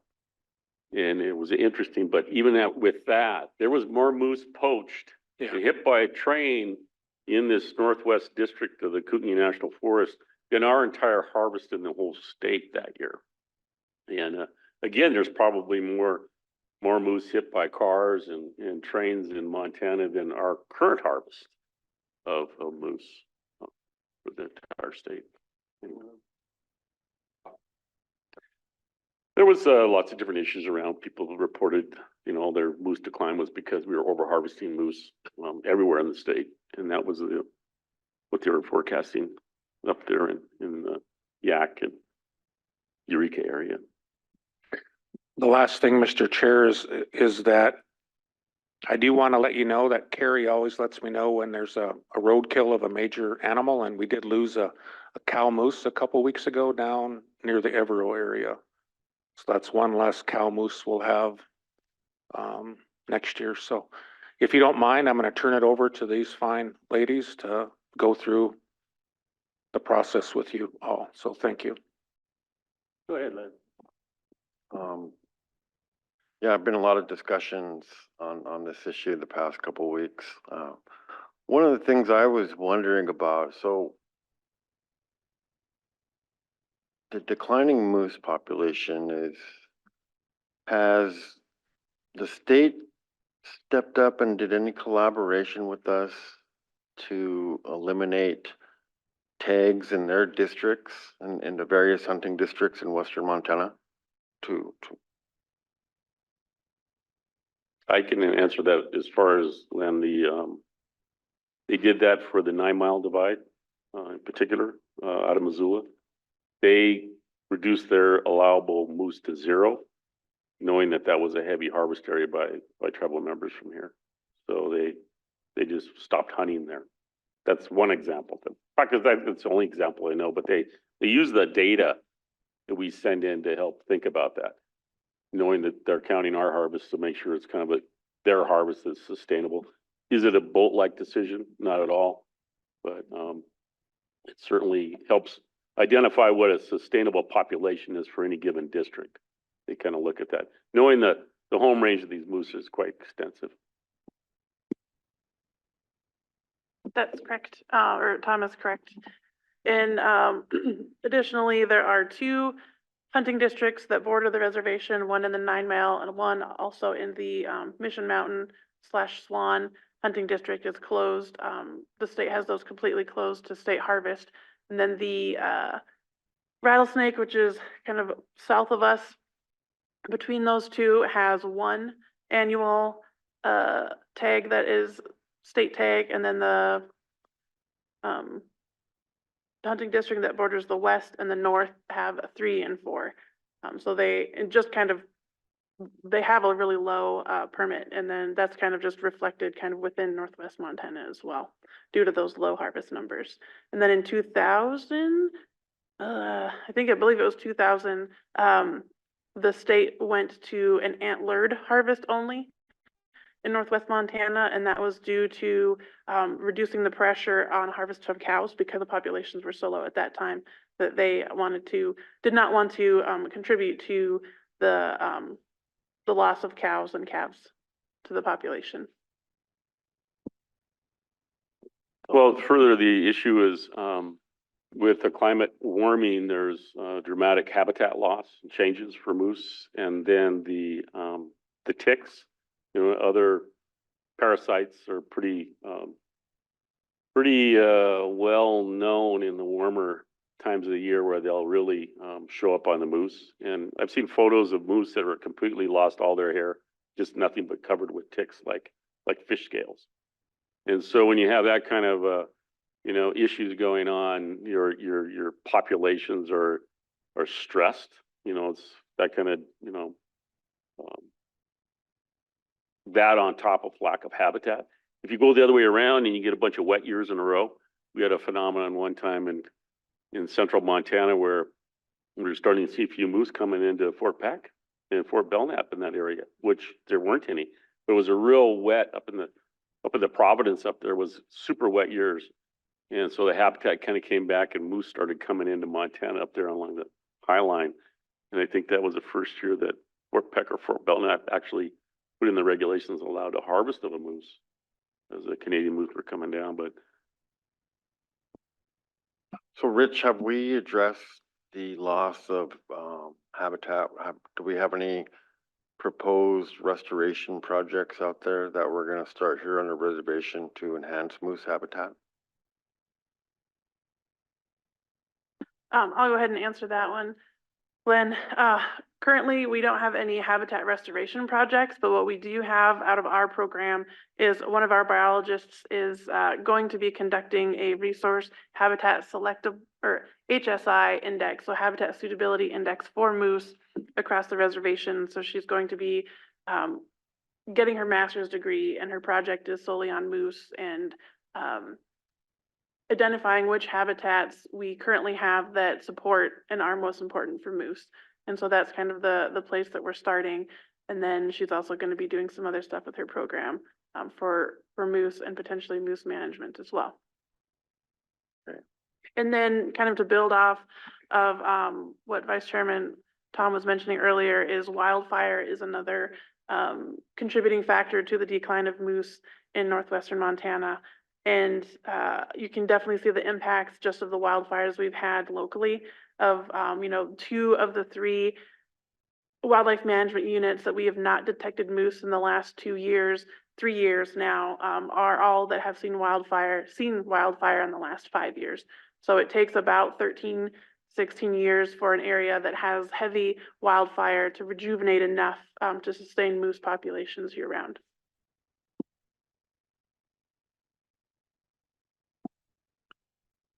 So we've seen your proposed regulations. Can you summarize the comments and tell us what you did with them?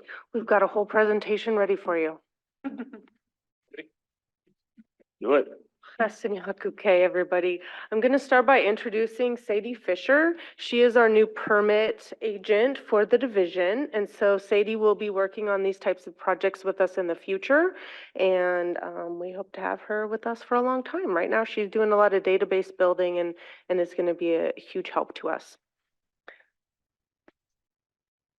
So I'm good for right this minute.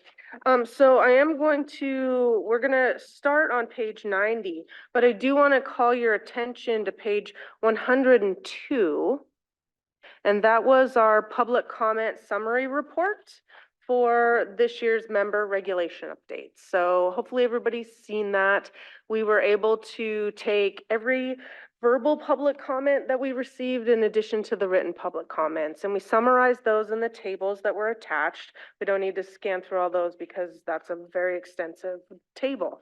But we took that table and then we summarized it on the first page. So this one page is the summary of all the comments that we received for all of the regulations that were proposed during this public comment period.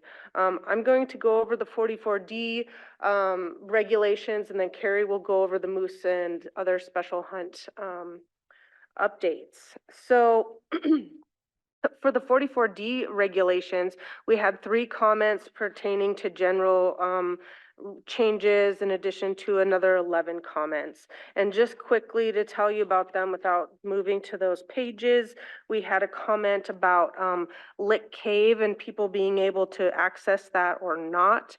We referred that person back to part 5 of the regulation book that refers to religion and culture, and that no regulations within this book would interfere with religious or cultural practices. So the comment was, well, what if somebody's called to go to this cave?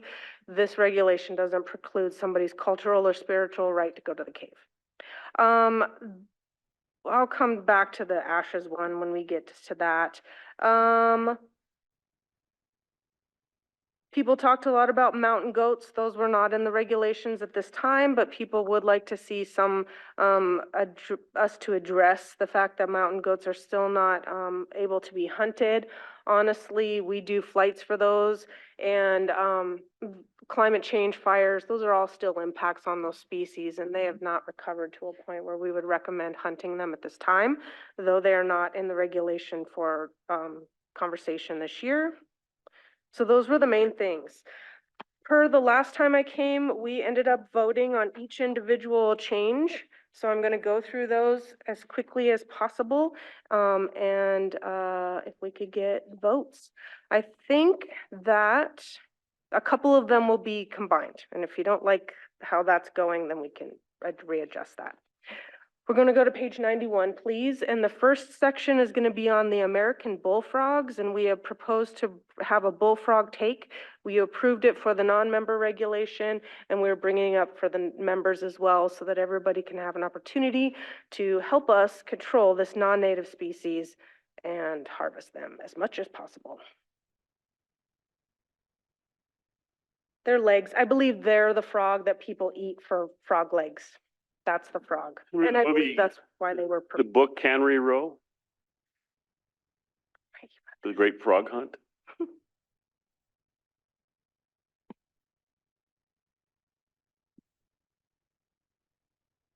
Nick Nolte led these guys through, is it Nick Nolte? And I think that's why they're here, Carol, is that somebody had wanted to promote that and it didn't work out. That's the story, the urban myth, whatever it is, that they released them. And now we need to control them. Last year, Wildlife with a grant for AIS harvested 99 out of one pond in Charlotte in one night with spotlighting and gigging. That's one pond, one night effort. I don't remember what they got for the whole season, but it's an issue. And they're predaceous, both in their tadpole state as well as the adult. Do you approve the addition of a bullfrog hunt to the member regulations? Suppose we're looking for a motion on each of these. Okay, motion by Mr. James. Second? Close. All in favor? Get those frogs gone. Yes. The next section in red, oh, I'm sorry, did we finish?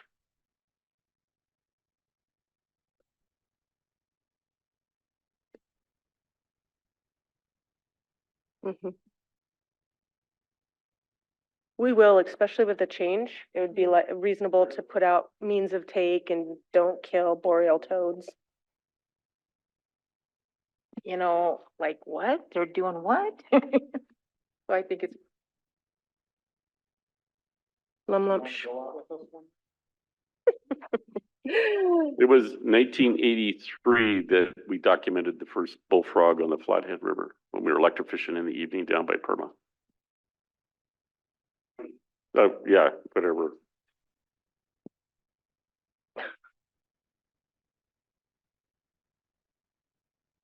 The next section in red was a format change. I don't know that we need to vote. That's not a regulation change, it's a format change in the book. We brought that up just so that people were aware that it was coming up.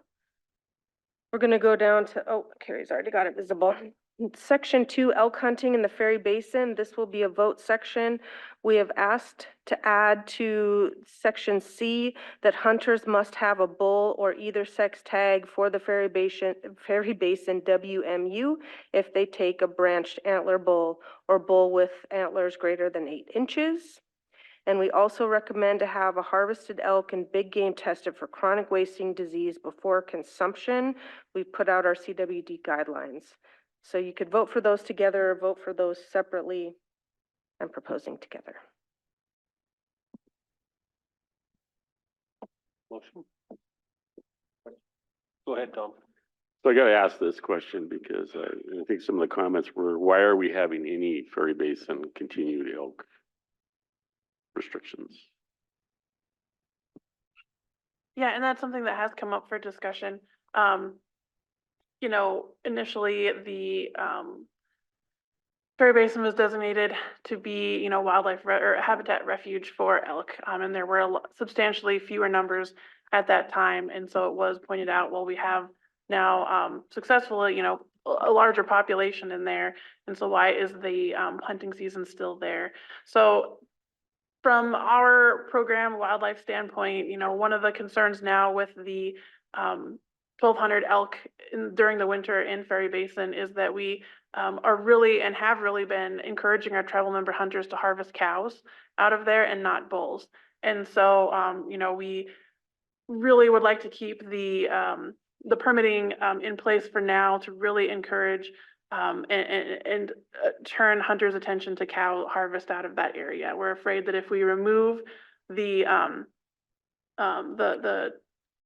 permit system that we have in place now that has kind of become just a trophy hunting system, then, you know, we'll have a lot of tribal members going in there and harvesting bulls and, you know, being contradictory to needing to take more cows out of that area. And then we do have data that we've collected over the years since that hunt went into place, that we have seen and documented the class size of bull elk in Ferry Basin go from being about between half to 3/4 of the male population being full mature 5-point plus branches, down to, you know, we're about 1/4 of the population is 5+ branches. So we don't have as many mature bulls in there. And so a lot, you know, one of the comments, quite a few of the comments were, you know, whether to because we don't have all of our, you know, we have 30 permits for the bull tags for Ferry Basin, but we have very few turned in, you know, less than 10 this year. And, you know, the concern with that is we'll open it up to a quota and you'll have more, you'll reach that target. But our real concern isn't the removal of those bulls, it's removing cows out of that area. And so that's what we've really been trying to communicate with our tribal member hunters, is that it is unlimited harvests on cows out of there. And so that's why we decided not to alter or adjust the Ferry Basin bull hunting this year. Is there a recommended portion of bulls to cows? I don't know what the target for that would be. We'd have to assess sort of carrying capacity of that area. But right now, you know, we have quite like there, and I don't have the data with me, but there are significantly more cows and juveniles than bulls that come out of there. And so that is something that we're, if we want to reduce some of the pressure on the big game depredation in that area, would be to focus on cow harvest. Other questions? Well, with that, why not just have cow harvest only? Because we got raked through the coals with our moose permit. We don't want to take a lottery opportunity away from folks. Okay, just gotta ask the question. Hey, Mr. Chair. Go ahead, Bing. Yeah, I was gonna tell, Whisper and, Sadie that, you know, anymore, that north and south side of Ferry Basin is all fenced off, getting pretty much all fenced off up there, and area up there is getting smaller, especially on the north side where they got fenced off. Before, Mr. Cross would let you go up there and hunt, you go asking, but the people now that own it, they won't let you in there. But that area up there is getting pretty well fenced off from Wilcox, top of Wilcox, both sides of Wilcox, and up towards McDonald Basin, and back over towards on the east side. That's about the only places you can hunt anymore up there, and down below the lookout, you know. So it's getting closed off pretty well up there.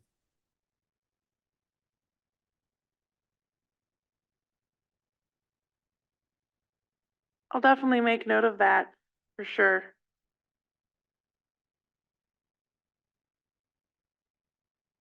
Well, how do we feel about the changes they're looking at?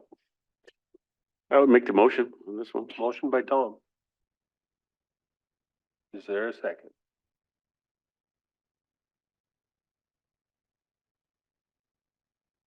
Second by James. All in favor? Ben? Favor over here? James? Carol? Bing, you in favor? Martin's in favor? Bing's in favor?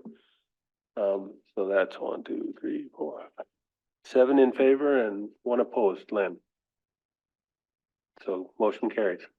Thank you. Next, we're going to move on to bird hunting on page 92. We have two sections to vote for. One of them is just a reconciliation of language about baiting.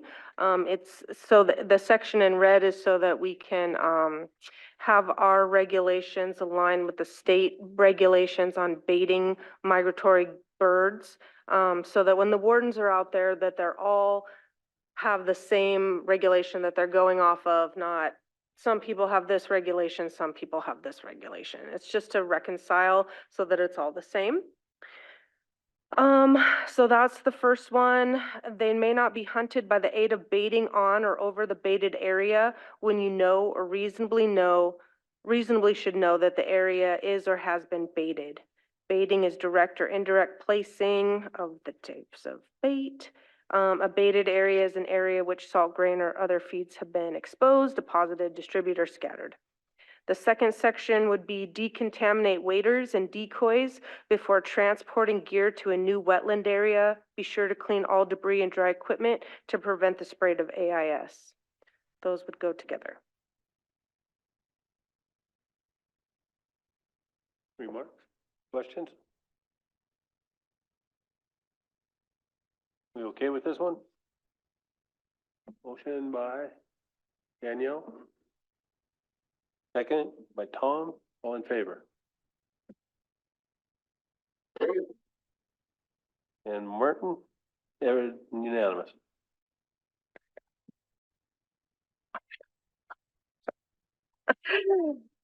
Next is the wild bison hunting. So these sections are just in trying to make it more clear what is already written, but that we've had some issues with people having non-tribal members transport bison back from Yellowstone, even though they're part of a caravan of people or they're intending to be with a tribal member but don't have a tribal member in the vehicle.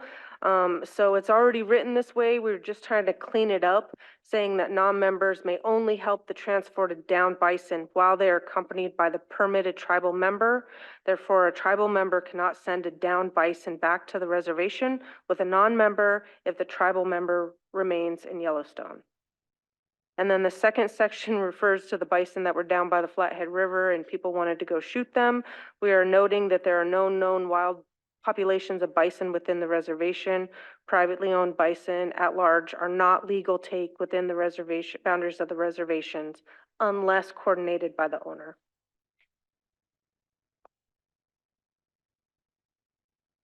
Question?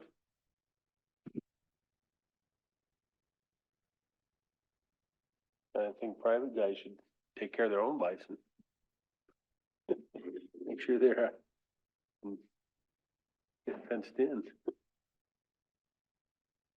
Go ahead, Len. My question is not knowing the history when this all came about, but we don't allow a non-member to even assist on the reservation. Why are we allowing them to assist off the reservation? Tom, you gotta. Oh, yeah, sure. Well, we do with children on the reservation. So if you're under 16, 15, you can accompany a tribal member parent and they can help you the same way that non-members help over in the Yellowstone hunt. So they can gut out the animal with you, drag it, upload it in your vehicle and come home with you. If you happen to have a child that's not an enrolled member, they can do that up to a certain age. For over on the, when we first started to get into the hunt and we observed our co-tribe over there in Nez Perce land engaged the first year of the hunt, they had some massive waste of meat. They didn't know how to process that meat and, you know, all the things that we tell people to do so they don't waste meat. And so we were worried dramatically about that waste of meat and all the aesthetics that go with that for our off-reservation hunt, and so were the Nez Perce tribes. So we decided at that point in time, because it's not something you go out and do by yourself, you need a lot of hands to help deal with maybe up to a 2,000-pound animal on the ground. And so enlisting anybody around to help you gut it out and skin it and get in your rig so you're not wasting the meat looked like a valuable tool in the tool bag. And so that's why that came about, was to be able to, if you're over there, to be able to use, anybody who wants to be a good Samaritan and help you get that thing down to inside the back of your truck. That looked like a good thing to do. So it was based on those infractions, primarily from the Nez Perce tribe. We learned and observed, and we didn't want to do anything to jeopardize our treaty rights, by, that type of a scenario. And that's why we ended up putting a secondary thing also, Len, on the rules if you did do waste of meat. And that's where, again, we require them to go see the elders. But it's also not only whatever the court may say to a tribal member that wastes bison meat down there, if they're cited and they're convicted in tribal court, the tribal council can also put a secondary prohibition on them acquiring another bison tag for a duration of up to their entire lifetime as a secondary penalty to that, because it's so critical not to waste meat. But that's how we ended up closing the current regulations right now. I remember we were doing that, and at one time they were informing council of the violations that were occurring up there, and then we would address them here in council, but the last couple of years we haven't been doing that. I'm not sure if we haven't got any violations or why that stopped, but yeah, I remember those discussions. I don't think, I think our hunters have been pretty darn good. Yeah, and it's just really a good tribute to, with the staff interaction, but got some really good hunters, and they use a lot of common sense and practical sense out there. But, it's been a while since we've had some major faux pas, and some of them were pretty severe.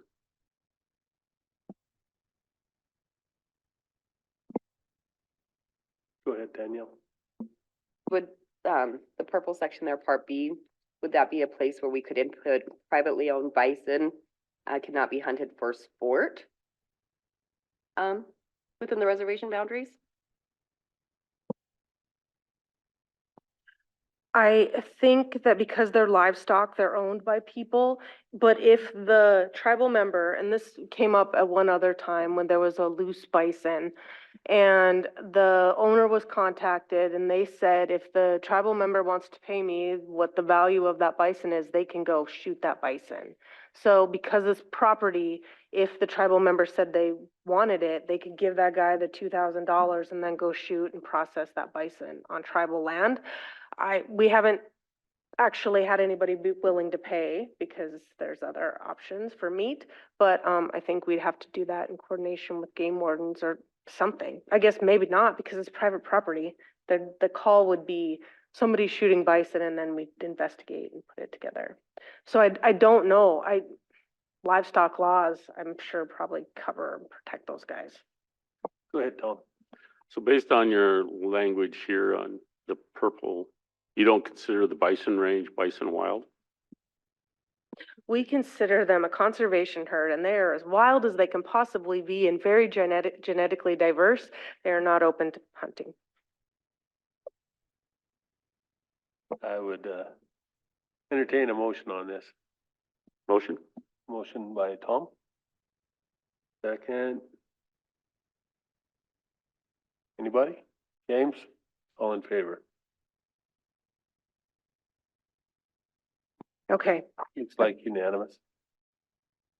got a few more left here. I can go by sections, maybe to make it go a little faster if people would like. Otherwise, we can keep going the way we are. Okay. Next is in the fishing regulations for members. One is that we're adding the word safe harbor marsh to Nine Pipe and Pablo reservoirs. Thank you, Carrie. To be no boats, tubes or flotation devices are allowed in there. We're working on a management plan for safe harbor, but that's a bird sanctuary at this time. Then next would be section 2, which is taking off, changing the take for non-native trout in the Jocko River drainage so that it says brown and rainbow trout, 5 fish in combination, with only one of which may be larger than 14 inches versus 2 brown or 2 rainbow.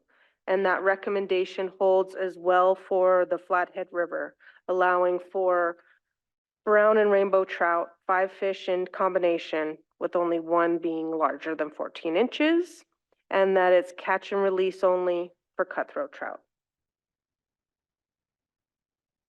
Questions on that? Go ahead, Tom. So basically, we classify these fish as invasive species, right? I mean, they're not native. I guess my question is, why would we have any limit at all for tribal members to harvest brown trout or rainbow trout on our reservation waters when they're introduced species and they're detrimental to cutthroat trout and bull trout, and brown trout are very vivacious. So are big rainbows. So that's my question. I did not ask Les to be here to quantify beyond the original proposal on these. So this was his recommendation for at least increasing the regulation to mimic the non-member regulations. If you want to change that to no limit, I think that you have, based on TAPO, the right here as a tribal council to change that option and say no limit, or we can reevaluate it and bring it back next year. Go, Tom.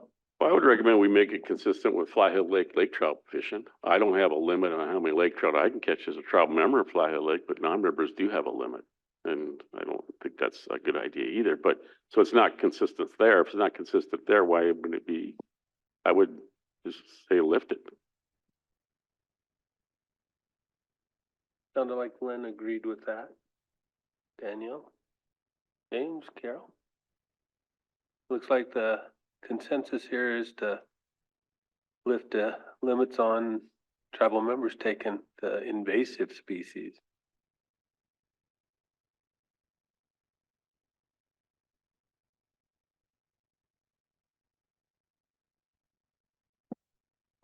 Okay, so I'm gonna read it out. So the recommendation is no limit on brown or rainbow trout in the Jocko River drainage or in the Flathead River from SKQ Dam to the Clark Fork River. Yeah, nobody would put a limit on that anywhere on any reservation waters. Then we keep the catch and release only for cutthroat trout. Oh, sure. Okay. Yeah. Okay. No limit on Withdraw, brown or whisper. rainbow trout on any water body within the reservation boundary, on any water body within the reservation boundary. I almost asked him to come on, and then I thought, no, there won't be anything. Reservation water body. Okay. Now, did you make an action on that one? Yeah, we better have a motion on that. Motion time. Tom? Motion? Second? Yeah, Lynn seconded, I think. All in favor? Yeah, Martin's there, Bing's there, unanimous. Okay, we'll figure out how to write that up. Next section is all within recreation regulations for members, part 3. I think I'm gonna go through the whole section and then we can discuss. There are a lot of little changes. Thank you, Carrie. Number 1, C, discharging any firearm in a negligent manner or in a designated campground, trailhead, boat launch, or parking lot. We've had some incidences of those types of things happening in places other than campgrounds, and our game wardens do not have enough oomph behind them to be able to prosecute unless we have it written in our regulations. Next would be the discharge of pyrotechnics and fireworks. It is hereby declared unlawful for any individual or corporation to discharge or cause to be discharged fireworks on tribally owned recreation areas. This does not include tribal home sites. The prohibition encompasses various circumstances, including but not limited to within the exterior boundaries of the wilderness area, tribal forested area, tribal parks, or any tribal recreation area such as campgrounds, lake accesses, boat launches, day use area, or in the vicinity of another person, group of people, or any animal in a manner likely to expose them to risk or injury. I'll stop there in case anybody has a question or comment. When you spoke, you said lake accesses. Do you want accesses in that? I think it's just lakes, because actually it's more than Flathead Lake. But if it's a tribal recreation area at a lake.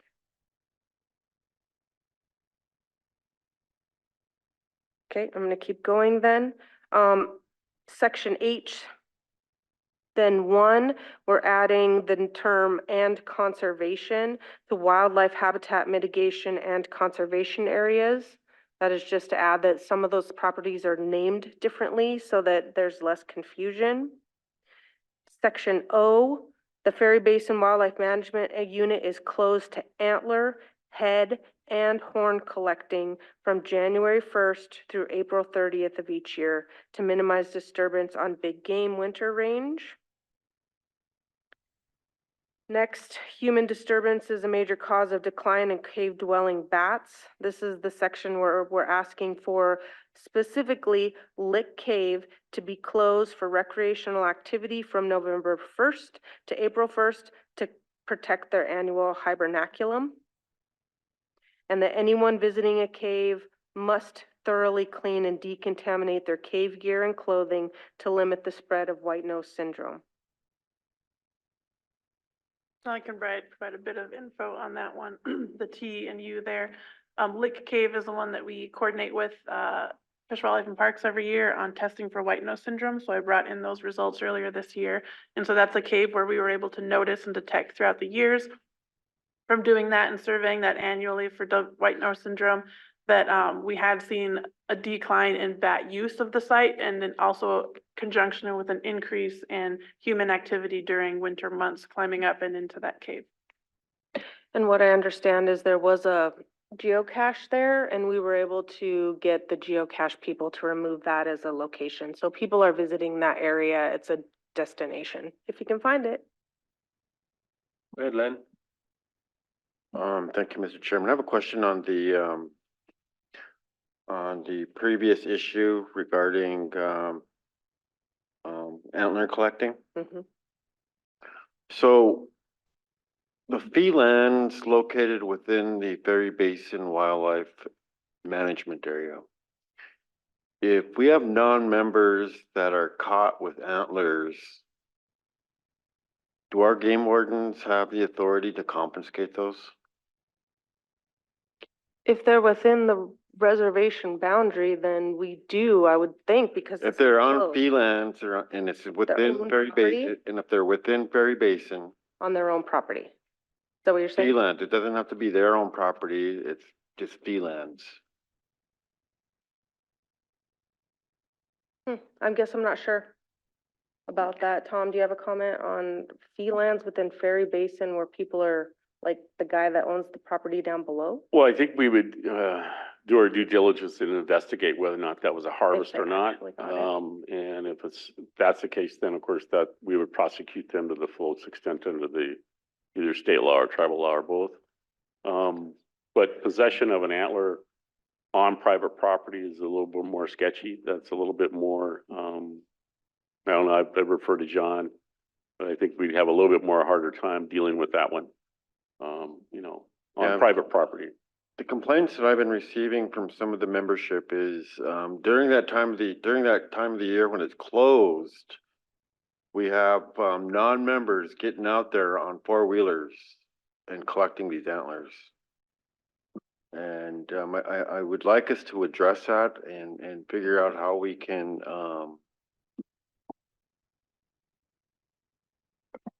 Sorry, I was gonna tell Rich, if it's on tribal property, the tribes have the authority to. yeah, deal with I that. understand that, but a lot of this occurs on fee lands. They're out there on fee lands and whether or not they're sneaking on the tribal and collecting these and then jumping back on fee lands, but it's just one of those things where the members are getting ticked off because they're seeing this, because they can't go in there for, it's closed. But yet we have, non-members in there on their four-wheelers. And, it's just really, it gets frustrating when you run into these people and they got a whole back full of antlers, you know? So. Yeah, the frustration's totally understandable. The issue is, Tom hit it, and that's sort of, Rich was looking at me, I sort of gave it, you know, it's hard to say, it's sort of a gray area, because if something's on their property and they're using their property and they're four-wheeling around their property, if there's antlers on their property, and it's fee land, you know, it's different than if they're going off that area and collecting something on tribal lands and then bringing it back. Then it has to be something, we'd have to investigate, and we'd have to have some confirmation and evidence that they went off. If they did, we could cite them, certainly. But usually it's the kind of thing we have to catch them in the act, coming through the fence or coming through or being out there or doing something. And it's just, sometimes it becomes a manpower issue with our wardens. But certainly to the extent that they're on tribal property and they're violating tribal regulations, yeah, we have full authority over that. On their own properties, if something's down, they collect something, possession on their own property, they say this was here, or this was, you know, something, I'm bringing it from off the res, I was hunting or something, or a shed gathering or something. It's hard to delineate there, but to the extent we could show evidence that they were on tribal property on a four-wheeler or gathering in a closed area, we would be able to do something. But certainly the frustration is evident, because it's hard to make that case sometimes, so. And I would say we could put a press release out at the time of the closure, but if people aren't turning these people in, then we can't verify and take action. If it's just that people think that that's happening, we can't quantify that or enforce it. The game wardens do have dummy antlers that have GPS units in them that they put out on the landscape to catch people, you know? So there's things that happen, and if they're not getting picked up, then, or not getting picked up by the non-members that are accessing that area, then we can't do anything about it. Yeah. Everybody's got cell phones, take a picture of them and send it to a warden. We can put out a press release and say, don't be going in. The point I'm getting to is I would like to see our legal department develop an ordinance where we can exercise our tribal sovereignty, and we tell these fee landowners that your property is located within our Berry Basin Wildlife Management Area. Therefore, it is off limits to picking up antlers to non-members, and we will cite you if you are caught. And I think that really sends a strong message. But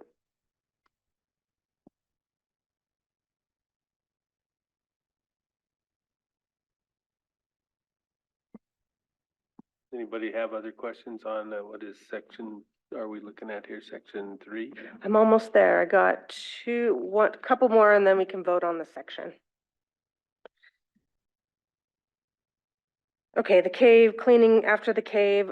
Section 4, also on the bottom of page 93, motor vehicle or off-highway vehicles may not be operated below the high water mark in rivers, streams, and lakes on tribal land, even if a road is present.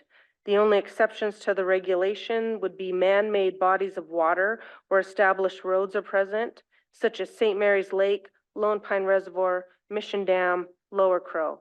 If you are launching a boat on Flathead River or McDonald Lake, you may temporarily travel below the high water mark at established boat launch sites for the sole purpose of unloading and loading your vehicle. And then the last section refers to snowmobiling, and we would replace the current language that says possession of any firearm while utilizing or operating a snowmobile is prohibited to operating a snowmobile with the possession of firearms, bows, and crossbows, with exceptions detailed in the wild bison hunting regulation. 2 more. Safe Harbor Marsh, again, another section that had reference to using boats or flotation devices in Pablo, 9 Pipe, or Safe Harbor. And then the last one, I don't think we need to vote on. It was just a clarification that we didn't say that tribal members do not have to pay to get into the bison range. We will be adding that to that section. That's already a known thing. So that is all the recreation regulations for that section. Any other questions about the recreation amendments? I'd entertain a motion. Motion by Carol.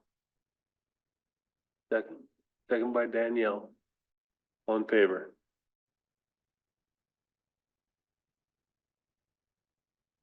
Martin? Bing? I didn't see your vote, Lynn. This is for all the recreation stuff that. she That just went through. section.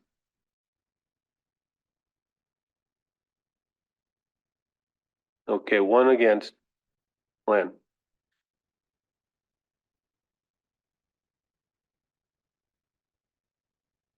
Vote on would be the section on disposal of human remains. We took this out of the effective or draft section of the lands ordinance, which said an entity or individual may engage, no entity may engage in the internment or disposition of human remains on the surface or below the surface of CSKT controlled lands or waters, whether or not such party holds a tribal land use agreement, except on lands expressly designated but for burial by the tribal council for that purpose. For human remains refer to and include whole or partial human bodies, ashes from cremation or other products, or treatment of human remains or funerary objects related to a part of the human body. The only comment that we had, one person said that we should be able to dispose of our tribal people where we would like to on tribal land.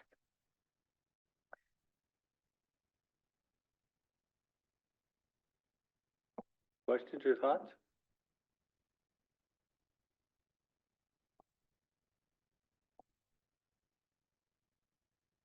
Motion.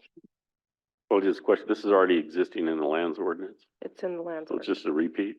It's putting it out here because we got a lot of calls in the last 2 years about people wanting to put people at the Bison Range, at Twin Lakes, at multiple places. And we were saying, well, you can go ask council, but at the Bison Range, we said no.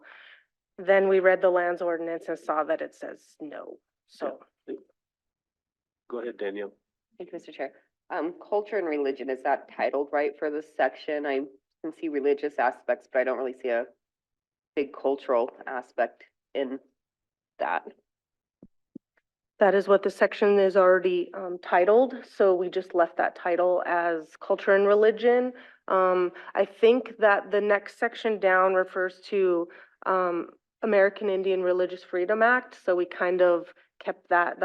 These are the only two things in that section. Okay, so there's something following it that One does more. have a culture. Yes. Okay, thank you. Whisper, is this verbatim from the lands ordinance? We took out the section that you asked us to in the previous presentation of this that said they could come to tribal council and ask for permission to do that. Except for that one section. Well, if it's verbatim from the land ordinance, I'd put it in verbatim and reference the land ordinance, and I don't think we have to vote on it. Okay. Yeah, It's just and informational. it's just language that refers them right to the land ordinance and affirms that. Thank you. That's all from me. Now over to Carrie.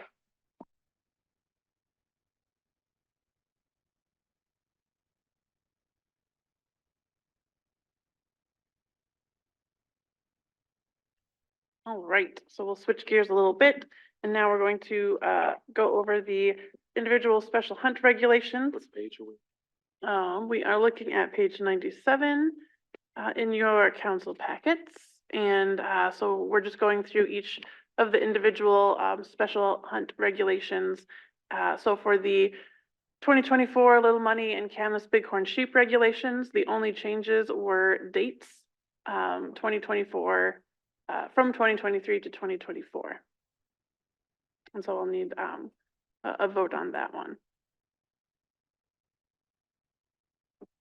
You want these voted on as you go or together? I could bunch the Berry Basin Bull Elk, because again, that one is just date change, season and date changes for that one as well. So I could could bundle those in a vote if we'd like. Everybody all right with the change of dates? just to update the regulation.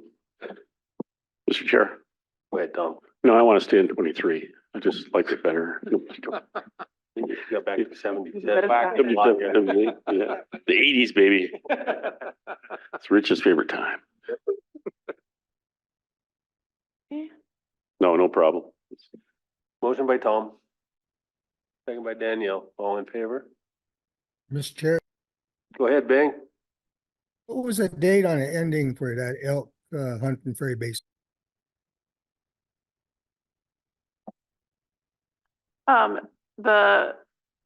The bull season ends November 30th, 2024, and the cow season ends January 31st, 2025. Every year we have some people come in to ask, we can extend that bull season till the 30th of December. So I was just wondering if that could be changed on this hunt for the bulls. That's something that I guess the council could vote on. Again, though, we are trying to, especially in Ferry Basin, increase the number of cow harvests. So if there were food sovereignty concerns with wanting to hunt elk out of Ferry Basin after November 30th, they could harvest cows to help reduce that big game depredation pressure as well. Mr. Chair, follow up? You go ahead, Bing. Yeah, well, I'd be in favor of that, but I believe last time I had a count was only 6 bulls that were taken out of there, and you put out 30 tags a year. So I kind of think that would be, and you don't get your quota. So I don't think that would matter very much.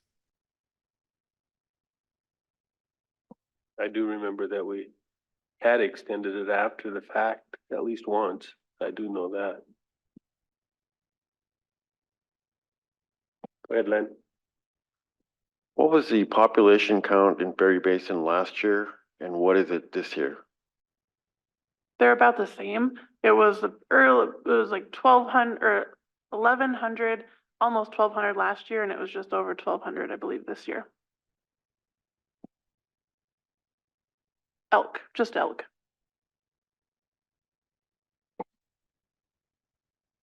And again, that is the winter number. We do have a lot of the elk.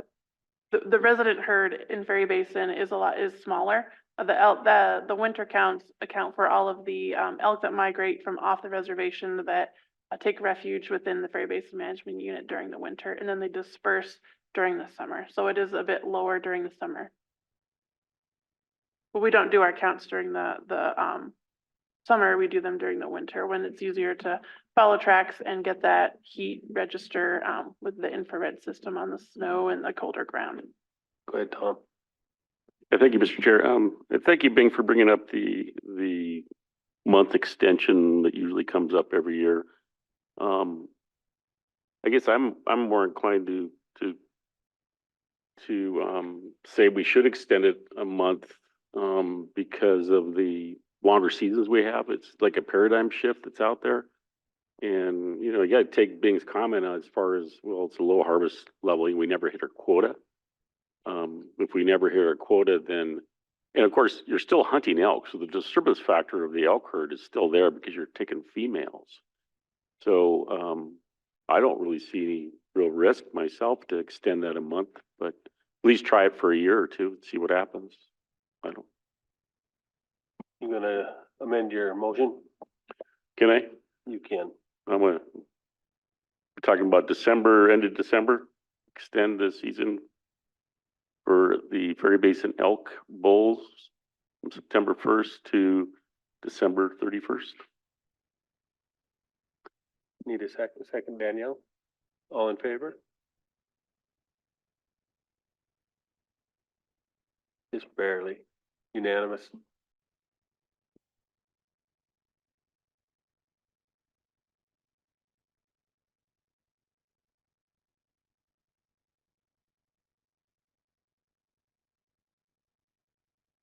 The button, Carrie, on your mic.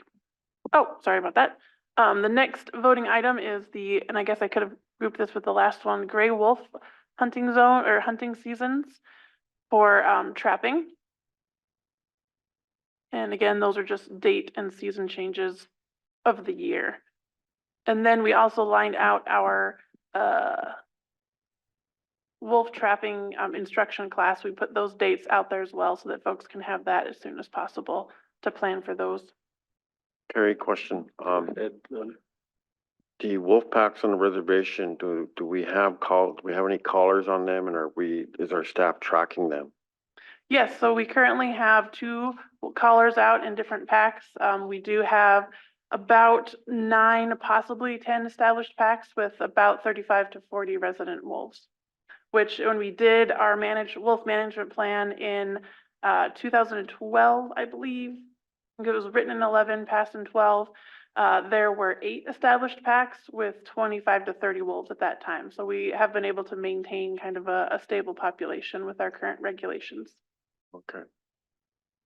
And we have not noticed an increase in in livestock conflicts with wolves.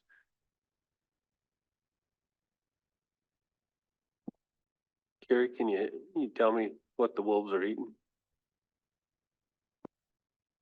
I thought you were gonna for say, you. I thought you were gonna take the mic. We don't have any in-depth wolf dietary studies, no, but just normal wolf items. I heard out in the wind that they're eating a lot of the moose. We heard that as well. That was Little Red Riding Hood that they were eating. Question, Mr. Chairman. Go ahead, Len. Have we had any, tribal members harvest wolves? This year we did have 2 turned in. Last year we did not, I don't believe, had anyone turn in a wolf for that hunting season, but we did have 2 this year. And they haven't concluded yet either. There was one that was hit on the highway about a month ago as well. Yeah, River Valley curves. There's 3. But we do watch and monitor pretty close. We partner with the state. They have wolves that have some of their wolf packs have collars in them that come on and off because wolves, are kind of going back and forth over that reservation boundary as well. So we monitor those packs as well and kind of watch to see if packs are splitting and establishing new packs or how they're moving into areas that have had packs removed in the past. So. To entertain a motion just to take care of these dates. Motion? Motion by Tom. Second. By James, all in favor? Unanimous. Mr. Chair, Go ahead, Bing. I wanted to ask them about the quota. Seems like there was only limited and giving them 2 wolves per person and 1 earlier in the season or the season, so they get a total of 3 wolves. That's what they get.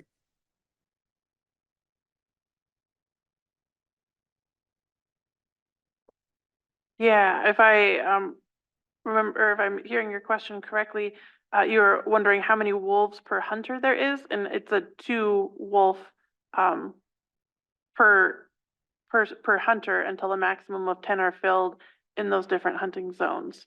So it's 2, and then each of those hunting zones has a quota of 10. That doesn't include trapping though, right? Traffic, is that what you said? Trapping. Trapping, that is the trapping regulations. So that's the overall just hunting quotas. Correct, yep. Yes, like firearm and trapping, all forms of both take. Martin.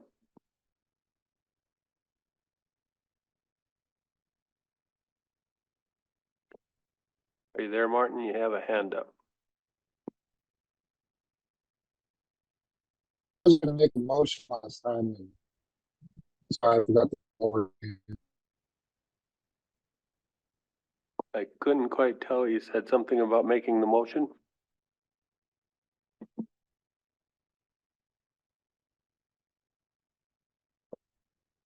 I think we have the motion on the dates and vote on the dates already in place.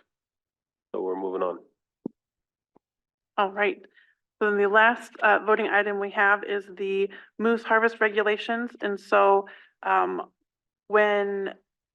if we look back to 102, I'll keep this page up here so we can kind of go through each item, but in your council packets, page 102, that summary of the changes and updates. So what we did do with this version or draft of the proposed moose regulations was to withdraw that lottery permit system for moose and to instead propose an annual quota system that would allow all tribal members their opportunity to harvest moose. So each tribal member could obtain a moose permit. So they have that fair opportunity to harvest moose until the quota is reached. And then kind of that second item there, that each only moose harvested within the reservation would count towards that annual quota.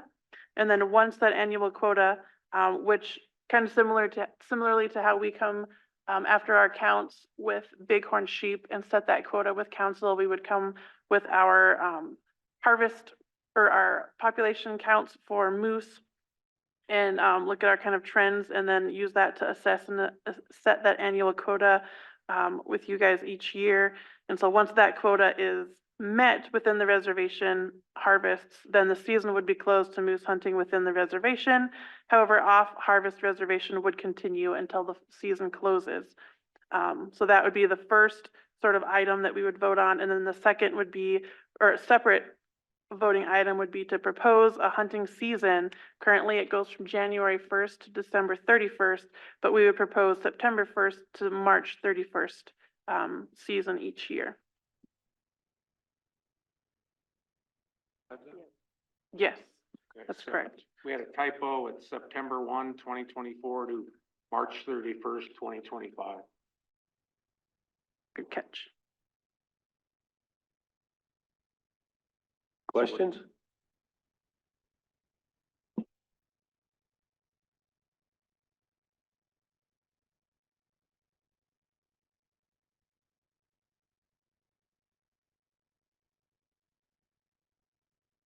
Seeing no questions or discussion, I'd entertain a motion. Motion by James to accept the amendment. Second?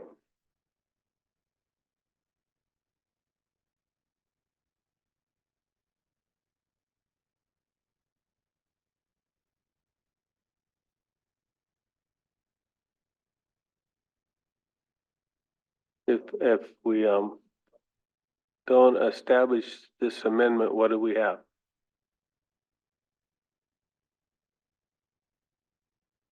Season. So first, let's vote on the season. So changing the seasons from February, or changing the seasons from January to 1st to December 31st to September 1st to March 31st of the following year. Well, James has a motion for all the amendment that you had set out. Okay. And we either have to take care of that motion before we You want to do something else. Oh, so you're just asking for me to explain the, If we don't Seconding. oh, if carry the you don't. motion, Okay, what do we sorry, I end up misheard with? that. Where are we left at? Then we go with the current regulations, Which is which is no regulation. no regulation. Mr. Chair, can I have Carrie explain that one more time so it's clear? Yep. Yeah, so the current proposed, again, is the first item is to adjust to essentially designate a season between March 1st or September 1st and March 31st of the following year. And then the annual quota system would be to, in a duly convened tribal council meeting, my biologists and I would go over and look at our winter's flight data and analyze that with our past 6 years of trend data to look at and set a quota for that year's moose, for the upcoming moose harvest season. On the reservation. That's correct. And then with that quota, tribal members then any tribal member could get a permit, and then it's, the reservation, would be open, both on and off reservation, moose harvest would be open to tribal member harvesting with that permit. Once on harvest moose numbers hit and reach that quota, we would close moose harvest within the reservation, but tribal members could still harvest off the reservation with their moose permit until the end of March. So no quota off the reservation. Is that the same season as the state has off the reservation? It's a longer season than the state has off the reservation. So that's the reg that, You want me to James has. change my motion or? no, I actually like everything there. So, say again, Tom? Just a question on that, what you just said. So you're saying the state moose hunting season is what? Shorter. I believe it ends in November of the year. It's from like September to the end of November. Yeah, December. the same. It's a lot shorter. So so our seasons would be a lot longer than the state season. So we'd still be harvesting off I understand reservation longer, but after. they essentially start at the same time. Correct. Yeah. And we only harvested, at least tribal members only harvested how many moose last year? 8 total.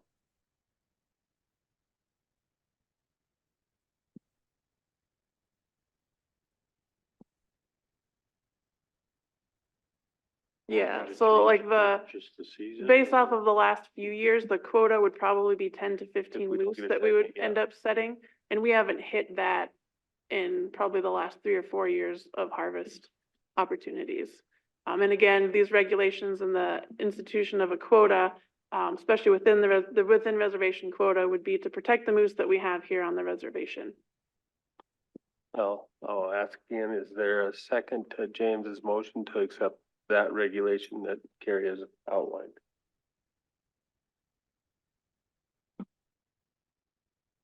No, Change it to just the seeing no second, motion dies. Go ahead, James. well, I struck out one, so I'll let somebody else do it then. So the question has turned to, do we set a season? What'd you say, September 1 to March 31st? Correct. Go ahead, Tom. Well, being a moose hunter since, I don't know, whenever, 79, I guess. I find that early season more critical. So I don't really like to think that we're gonna start at the same time that state hunters are all out there doing moose hunting. I like that, ability to, provide our meat hunters the opportunity for more solitude and, singular type of an event with moose hunting as we go out and hunt off the reservation. So I think August is an important month, even though it's hot in September. But I think when you start dealing with bull moose, it's just a different parameter. And so I just really don't like September 1st start date. That's my problem. Other thoughts? You're suggesting an August 1st start date? That would certainly help if we had to do, put a season on bull moose. Typically folks would do that September 1st thing because they want to take either sex. You're going to go out moose hunting. So you do end up being out there at the same time, but it's, to me, it's so many, we're outnumbered so dramatically out there in our Aboriginal hunting grounds that, I think we should use every edge we can to be successful in our subsistence hunting, both on and off the reservation. So that's why I hate to restrict ourselves when we know that we're insignificant in the total harvest. And we know that there's more opportunity out there for, why put us in more competition? That's my opinion. So would you be looking at August 1st to March 31st? I could go along with that. Yeah, sure. Want to make that motion? Okay, I'll make that motion. Start at my sister's birthday. Moose season from August 1st to March 31st. I'll second that. Second by Martin. Other thoughts? Thoughts from Carrie or Whisper or Rich? All in favor? Danielle? Glenn? No? Carol? James? No? I got Bing and Martin, yes. Tom, yes. James, Carol, Len, no. Danielle, yes. And me, yes. What is that? 4-3? 5-3? So the motion carries. Thank you, Mr. Chairman, member of the council. Just sitting here contemplating on past discussions that we've had with our members, and I totally agree with the science that our staff has come up with and these regulations. I totally agree with that, but the concern, the greatest concern that came up was restricting or regulating the membership when we have a treaty right to do so. But I understand we need to control the populations. You know, I understand that. But I also have to look back at our treaty that gave us the right to take those animals. And we all know, I know many of the hunters know when and when not to take an animal. So anyway, I just wanted to mention that. I think that's one of the reasons why I'm very reluctant to have to agree with any kind of regulation of our members or membership, especially when it comes to hunting. Just my thoughts. Thank you. Thank you, Len. So we got a moose season. What's the next piece?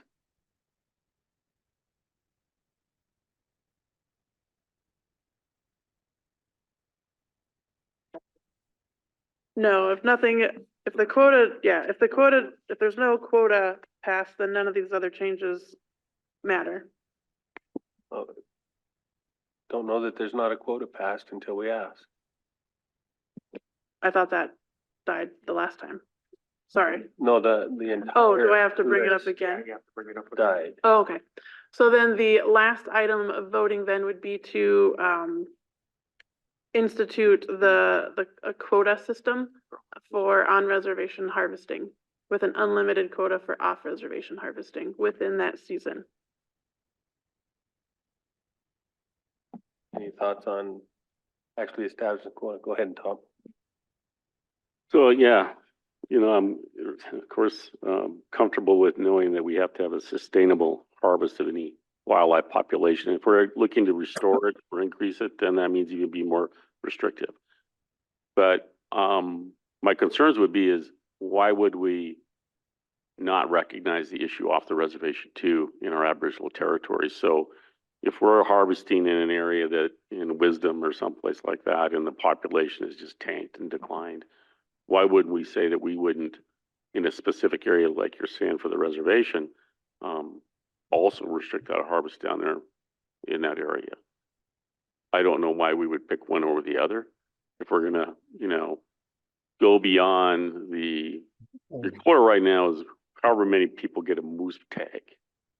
And so 600 or 400 or whatever it might be, that's how many potential moose you could harvest each year, thinking it's one apiece. So when you move to a geographical area, I don't know why you would want to think that you would not treat everywhere equally when we're treading on the entire landscape and it's all of our Aboriginal territories. So I guess what I'm saying is I want to argue for setting a quota as needed off the reservation also. Because if we're not practicing sustainable harvest in an area off the reservation, we're jeopardizing our treaty rights also. So I would want to be able to say, don't limit the council's tool or recommendation to do that. So we do that for our bison hunt off the reservation. We provide that opportunity where we could set a quota each year in our bison regs. So I think that's, why wouldn't we do the same thing for the moose there in the greater Yellowstone area? If we wanted to set a separate off-reservation quota, we could. I left that open because the last conversation, that I brought with council wanted off-reservation to be unlimited. So that's why we left that, unlimited and open-ended there. We want to start off-reservation, quotas, how far do you want to go? Do you want to set quotas within each hunting district, or is it just a general off-reservation quota? Because different areas of the states, populations with moose are in different states. You have some declining and some are stable. So it would be difficult to, without a blanket quota, address that pressure, that additional hunting pressure. Do you have to actually set a number at any given time, or can you open the door for setting a number when you need it? There Tom? is a section in here that would allow for an emergency closure of all moose harvest. So that could be something that would be in reserve for off-reservation if needed. So you wouldn't necessarily need to set a off-reservation quota, but if those off-reservation harvests got too high, you could, under that emergency closure clause. Well, yeah, that. Carrie, so I guess my issue is that why would we state we're gonna set something every year? I think what the thing is the flexibility for council may at any time set a harvest limit for any geographical area in our Aboriginal territory for any type of harvest. You know, I'd want to secure that for the tribal council. So it's not that each year we're going to say we're only going to have 12 over here or 14 over there. It's just, we may not need to fix anything and just keep going the way we are. And it's an option that we could do a quota for on the reservation if needed, or it might be the 9 Mile divide. It might be whatever. I just think that's where I would like to see the regulations flow. And you're right. You know, I think that's one thing that I brought up was, why would we want to restrict, you know, anything of our own membership when the super majority of the harvest is done by non-Indians in the surrounding landscape of our reservation in the Aboriginal territory. So that's why you wouldn't want to think about restricting at this point in time anything off the reservation. But likewise, it also says the same thing about the reservation.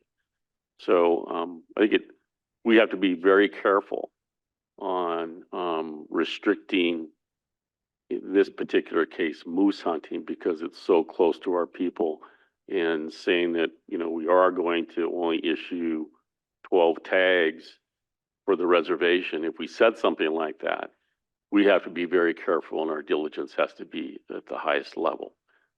Knowing how the full range of moose is, and there's harvesting occurring right, you know, just across the divide in the same area that the moose are moving by state licensed hunters. I think that's where we get into the issue for me in protecting, you know, hunting opportunities under our treaty rights for all of our members. So, The quota would be something that is used is updated every year based off of current and trend, like past 6-year trend data. So that would be what captures that moving window of how our populations are doing. That quota could increase or decrease if however you're seeing that trajectory look. so the language would be that tribe could, or what's the right word I'm looking for? Well, she has will set a quota, and I'm suggesting we should change the word will to may. Right, that the tribe can, the council can set a quota for any district throughout Aboriginal territory as needed. Something on that may. The council may set a quota for any district in our Aboriginal territory as is needed. Does that cover it? Go ahead, Carol. Why don't we poll everybody to see if we even want to go down this road? Because I don't. And so then we don't have to make them do something that they, you know, it's already decided basically. So I would take a poll of the council who's on to see if they want to go down this road of off reservation. I'm not sure what poll is off reservation, what, that there will be hunting off. You just don't want any sort of set of a number off reservation. Is that what you're saying? Okay. I guess the question then to poll everybody is are you interested in regulating off reservation moose hunting? We've got it. We are currently. Yeah. We are currently.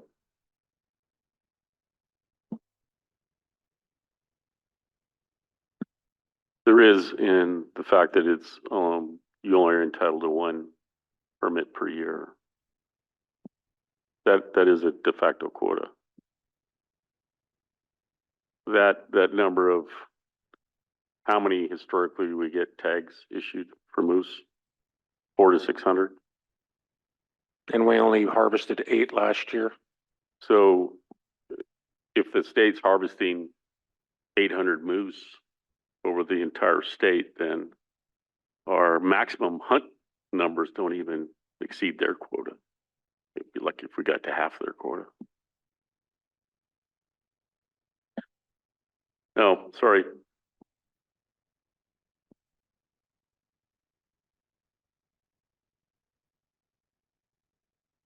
Right. Ain't broke, don't fix it.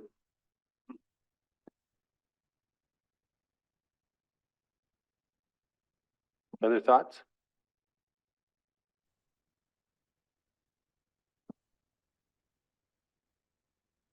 So right now, Mr. Chair, what we have approved is the hunting seasons.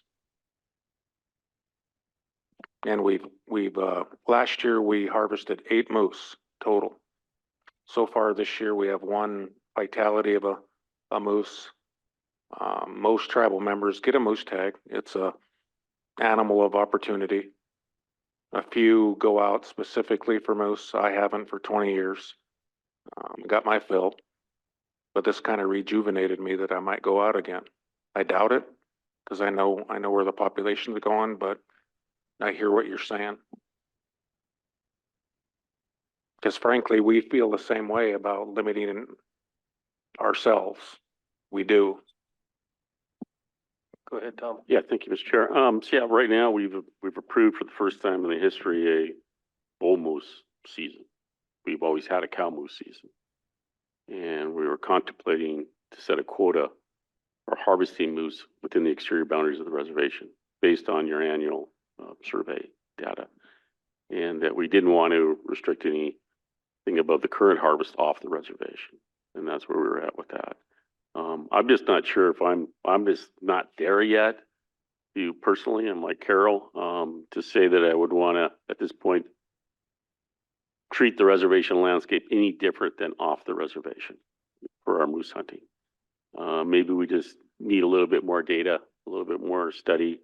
But you know, some of the folks I talk to are of a different understanding of the moose population. You know, a lot of woodsmen and folks that are out there quite a bit. And so I'm not out there hunting moose. I'm listening to people that, you know, do a lot of stuff that I know are out there. And they just have this different opinion at this point in time that are I'm listening to.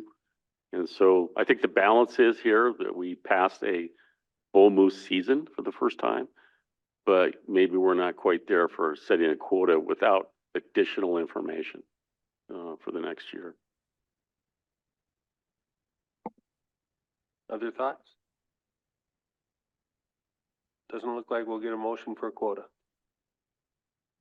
Go ahead, Whisper. I have one last question. Because we put together this comprehensive public comment sheet, Sadie did some searching on some other tribes' websites, and we haven't done it in the past, but do you want me to make this available to the public, or what would you like me to do with the public comment sheet? The TAPO didn't give any guidance on what to do with public comment sheet, I don't think.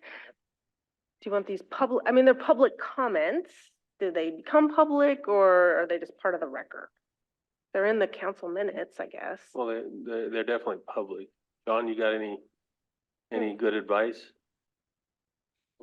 And it could be in TAPO, but I just think it said to combine them. I'm not sure if it said to make them publicly available afterwards. I'm thinking there'd be public available without names. So, I was gonna say, Mr. Chair, you could, if you wanted to have people out there to read the comments, you could do it without, you could redact the names and just say public comment was received on, and then it would have the comment, but it wouldn't have the person's name or identifying information if you wanted to do that. If you just want to have the response to comments, you could do that. Yeah. So sometimes people want to know that their comments were considered and were responded to. I know under NEPA, when you do things, they'll publish responses to comments. I know when there's some controversial things, I've seen the state publish the comments, but without people's names. We'll just say comment received on the following, and then they'll answer it. I think some people would want to know that their comments have been received, processed, and considered. Or you could just have the response to comments, but you could certainly do it without people's names on there, so you don't, or any identifying information. so did you just get written comments or do you have oral comments from your? It was both, And they're both in the list? yes, Okay. with people's names. So it is written with their names, with their comments. And then the additional was the actual written comments were attached at the back. So to show that they were included in the evaluation. So I'd redact their names. Go ahead, Rich.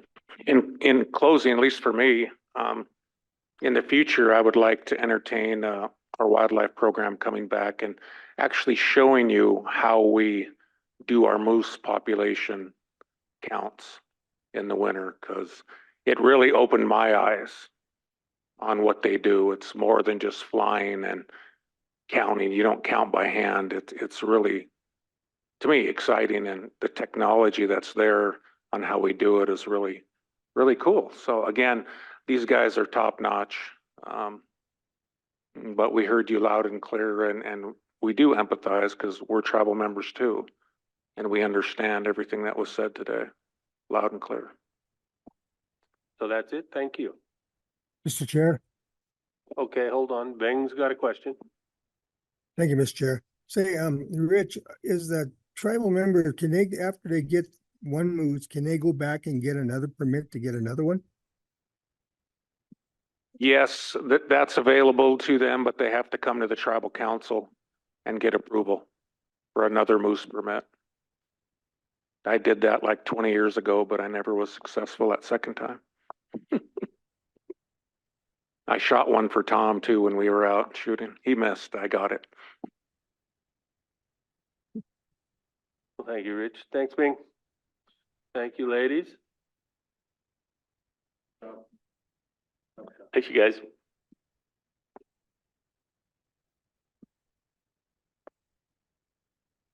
We got Brenda Ritchie yet? At 3:15, so we can take a break. And hopefully we'll have a US attorney here soon. We don't want to leave.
Come on up, Brenda.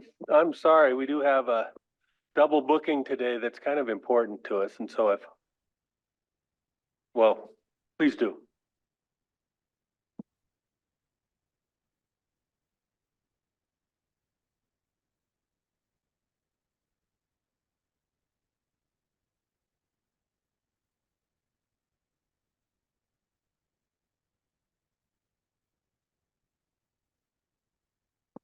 All right. Thank you guys so much for having us today. I understand you have another meeting, so we're going to speed through this introduction. For those of you that don't know me, my name is Brenda Ritchie, and I am the Montana State University federally recognized Tribal Extension Program Agent, MSU FRIO for short. I've been with the office, just started my 16th year, the last 5 years as the extension agent. With me today, and I'm going to let them introduce themselves, is a program called Montana Partnership to End Childhood Hunger. It's a recent collaboration that we've just entered on, working through our SNAP program in our office. And so with that, for the respect of time, I'm going to just stop there and let these ladies tell you about that program, the goals that we have going forward. Again, this was just an introduction. We wanted to be transparent in the work that we are doing on behalf of the tribe through my office. All right, so I'm going to be quiet and let these guys. And actually, I'm going to open my big mouth first. And I'm Havala Burton with the SNAP Ed Nutrition Education Program through the MSU FRIO office. And Tammy Sandberg and I are the SNAP educators here for the reservation. Tammy's teaching today. She was joking that she never gets to come when we come to tribal council. So, but what our part of this has been, we work in all of the different schools teaching nutrition education, elementary, middle, and high school. And we were talking with school nutrition teams, and there are always some barriers to getting local foods into schools and indigenous foods into schools. And so we really wanted to work with that. And that's where the Montana Partnership to End Childhood Hunger comes in, is they're our partners, and I'll let them talk about that. But Tammy and I opened the conversation by going to every school on the reservation and saying, hey, what does your food service look like? What do you need? How can we support you? What does this look like in your school? So that's kind of where we started, and I'll let you guys introduce yourselves and tell your part. Hello, I'm Lisa Lee. I am the co-executive director for the Montana Partnership to End Childhood Hunger, along with Kayanne here, and she'll introduce herself in just one second. I am a registered dietitian and come in from the experience of working with Montana No Kid Hunger previously. With that, we've been present for over a decade, kind of working around ending childhood hunger across the state. And we had been a granting organization. It was in partnership with the state of Montana. And more recently, we branched off from the state of Montana and created our own nonprofit called the Montana Partnership to End Childhood Hunger.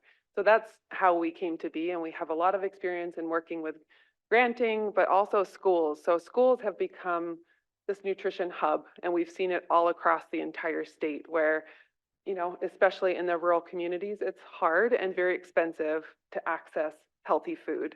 And we look at hunger as a reason for preventing health issues later in life too. It's not just feeding someone now, we're looking at the greater system to end it for good. That's really the heart of Mount Peck and this organization.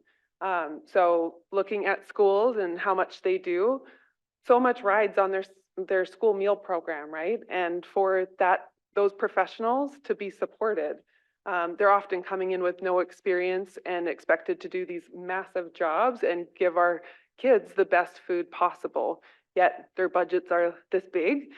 They have no training and no one to lean on. And so this project really came from that understanding in, you know, really looking at how can we help build the scaffolding to support these individuals that do so much in the school. So that's really the lens of which we pulled these small rural school networks together. And I'll let Kayanne kind of describe our emphasis on the Flathead Reservation for that. Hello, my relatives. My name is Kayanne Miller. I'm descended Potawatomi, and I am co-executive director of Mount Peck is what we call it for short, with Lisa. My family was very lucky in that we were able to maintain our traditional foodways. And I grew up foraging and hunting and drying and preserving and that sort of thing. And since 2018, I've worked on indigenizing school pantries. And so this project, as Havilah mentioned, all the schools were invited to participate. Four took us up on that. And so that's Polson, Arlene, Nakusum, and Dixon. And so over the past 2 days, we've visited those four schools and really tried not to be white folks saying, hi, we're the government and we're here to help, or hi, we're a nonprofit and we're here to help. But really, there's some serious equipment needs that were expressed to us. And Lisa mentioned that we are a granting organization. So we will be looking for funds from people who give us money to help meet some of those equipment needs. All Nakusum was so amazing because of the food they're doing is bison and elk and occasionally venison. And the other three schools are not doing local food currently, and also are very interested in understanding more about indigenous foods and adding those to their menus. And so there's 45 foods currently in the National School Lunch Program that are that were here on in the Americas prior to 1492. So we'll work with them over the next few months, incorporating some of those foods into the school menu and being sure to use those foods because they're reimbursable through the National School Lunch Program. And we'll work on getting some equipment funded, and we're very honored to be able to work with schools here and to be on tribal land. So thank you for that opportunity. And I do want to mention Robin Vogler here. She may look familiar to some of you. She's working with us on this project, and she is just retired from how many years? 18 years of being the food service director in Summers, and was really Summers Lakeside, and was really instrumental in bringing a lot of local foods into that program and creating greenhouses for hydroponic tomatoes and that sort of thing. And so she's helping us on this project as well. Thank you. Hello, thank you for having us. I'm consulting with Lisa and Kayan. I worked with them on the No Kid Hungry Summer Meals Program, got to know them very well, and so I'm happy to be consulting with them on this mission. So I think that's pretty much the nuts and bolts of this project that we're entering into. We just wanted council to be aware, to be able to disseminate that information into your constituencies, and to offer any feedback or ideas that you had, things of that sort. But this program will also offer the food service teams opportunities to tell us beyond equipment what training needs they have. So we are looking at possibly hosting a training here on the reservation that would bring everybody together collaboratively and look at bringing in bulk locally grown foods and then distributing it out, and what that might look like for food service staff and directors. So thank you very much. Brenda. Go ahead, Carol. It's kind of like our food sovereignty program. What we're doing there is fresh fruits and vegetables and all of that that are grown locally. But I want to thank you for the reduced and free lunches. I don't know if you have anything to do with that, but kids going home hungry is very important to me. I have a little guy who's a little bit on the overweight side, so we've now added swimming to his program. So, but getting that healthy food, somebody that doesn't eat meat. So that's kind of been an issue with us, but, yes, definitely, I appreciate the opportunity to apply for, equipment if there is needs at Inclusum or any other school. And then also, we dedicated, the tribal council dedicated some property in St. Ignatius to the greenhouse down there for the school. And so those kind of projects are always something that we're very excited to help with and let the kids learn how to grow. I mean, we've always had a garden, my family, when I was growing up. And so that's a great way to grow up on a farm and a ranch and all of that kind of stuff. But thank you very much for all of you and the work you do. Go ahead, Tom. Thank you, Mr. Chair. Thank you for those words, Carol. Lisa, Kayanne, and Robin, great to meet you and thank you for your work. I can't imagine when I was, if you were in a bad food service at a public school and their menu really was lousy, anything to dress that up would be wonderful. And if you're going to bring in, wild meat and, other stuff, I mean, wow, that's really cool. My question, and congratulations on that and thank you for doing that. And I hope every school utilizes your service. Is there any cost savings for the school district then? Mr. Chairman, or am I Vice Vice Chairman? So sorry. So one of the things that we did leave with everyone that we visited over the last 2 days is a form that they could use to fill in their top 20 items that they purchased. Because one of the things that we've seen in small rural schools is that perhaps some of the distributors didn't mention that there's a statewide school rate and perhaps they're getting dinged because their quantities are low. So one of the things that we're hoping to do, if the schools continue to be interested, is look at cooperative purchasing opportunities and as a cost reduction opportunity. That also exists with local foods, and there are a couple amalgamators that work in the Flathead area. So again, using that list of foods they either purchasing most or most interested in, we'll send that out for bid too in hopes of seeing a better pricing opportunity. The other thing that we're looking at with the kitchens that are interested is what can be done, if anything, in terms of efficiency, so that they're making greater use of the staff time that they do have. And we just came over from Dixon and like his ovens and stuff are not working appropriately. And that's costly in terms of time to the school because he has to come in earlier. He has to prep things differently. We saw that at a couple of schools. So we are hoping to make a difference in the costs that are related to school lunch service and the quality of the service as well.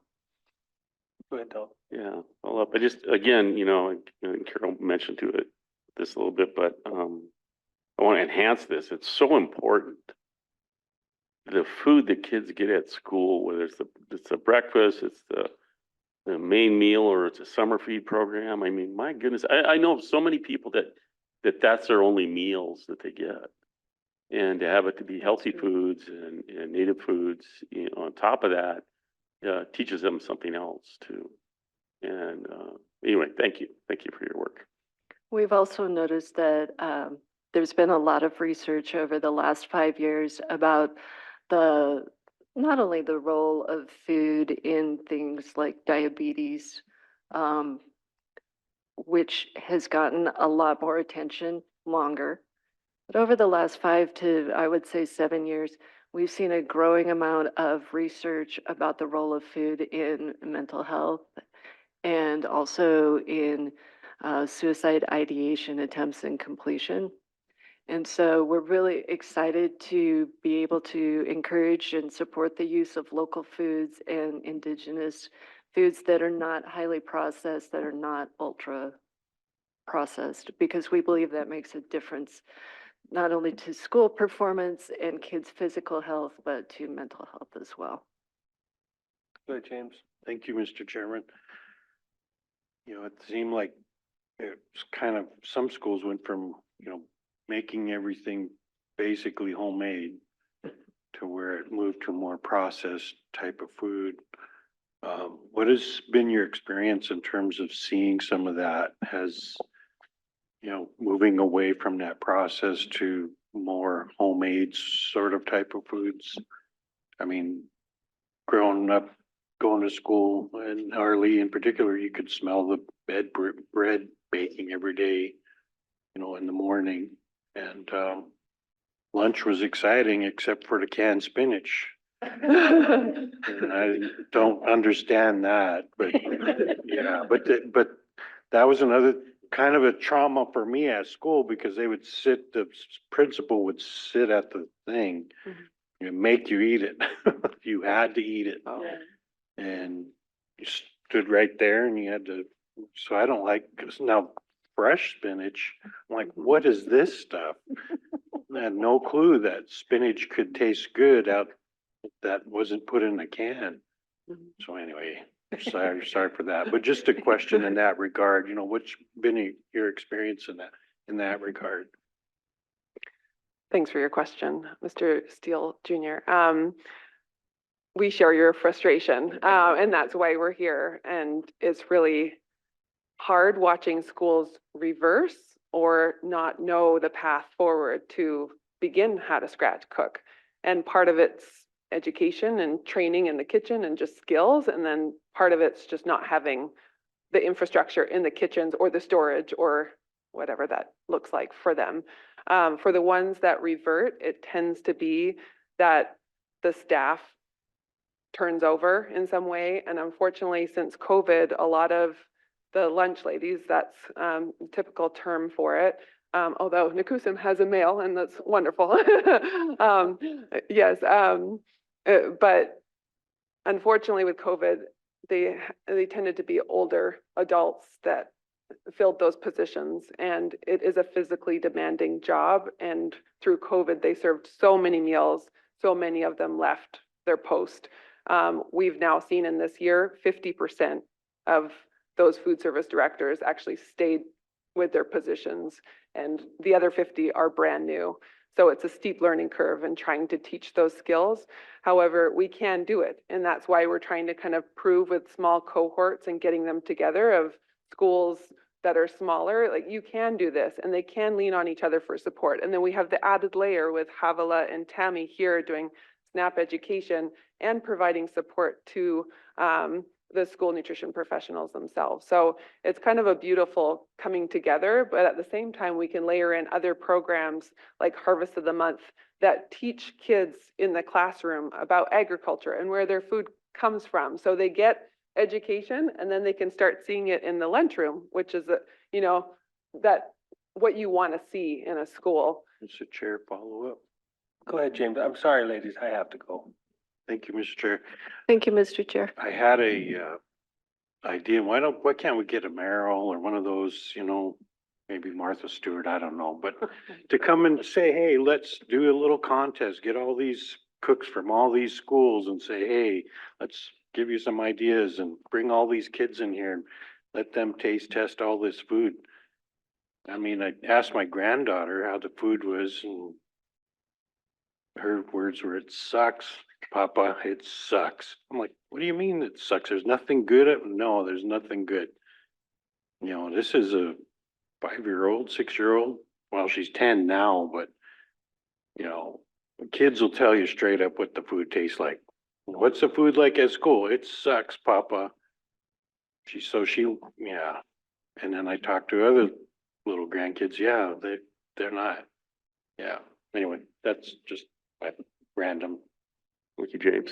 So, Robin? Yes. Is it official? Is it the lunch lady? Is that the correct title or? We affectionately call ourselves lunch ladies. Yeah, I was a director. So there's kind of hierarchy, but yeah. Well, when I was in high school, like that, someone said the homemade bread, that they'd make their own bread and it was just killer. Couldn't wait to get seconds on that. So my favorite people sometimes every day were the lunch ladies and, Fantastic. yeah, it reminded me of my daughter taught at Tuga River School for a little while and went and saw their lunch that that they had there, it was so much processed food. I just felt so, wow, this is way different than what I experienced at the school I went to. But you know, that'd be a classic. I don't know what they're still doing that now, but it was pretty dismal in my opinion. So, What I did in summers was a lot of fresh baking and a lot of local purchases. Just to share a little backstory on how I began with local purchasing was commodity beef was recalled. And I had a whole freezer full of it that I had inherited from the previous director. So I had to throw all that out, and I was pretty furious about the whole thing because I could have made someone sick. And we had tried to serve it prior to the recall. So it occurred to me, I'm from ranching stock, and we have more cattle than people in this state. Why weren't we just buying local beef? So I did, and I had pushback on that. And I started exploring with the state to make sure that that was appropriate and could be done, and it was. So I was the first director in the state to start purchasing local beef that way. It just seemed so matter of fact, and why wouldn't you to me? And couldn't believe that people were challenging me on it. But that just was fire or fuel to my fire to go ahead and continue to look for more resources. And there are all kinds of growers around us in the Flathead. So, you know, then it was lettuce, and then it was apples, and, you know, et cetera. So these things can be done, but sometimes, you know, in my case, it was a necessity. But also just opening people's eyes and minds to the thought that this can be done. And it was unbelievable to me how many people I ran across that said, well, you can't do that.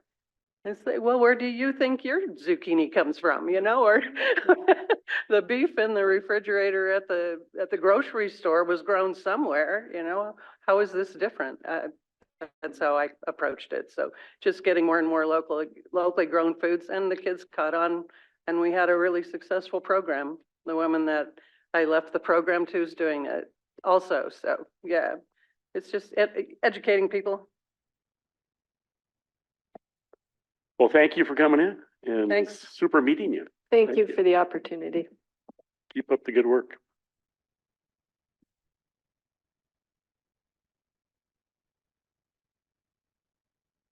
I think that concludes our meeting.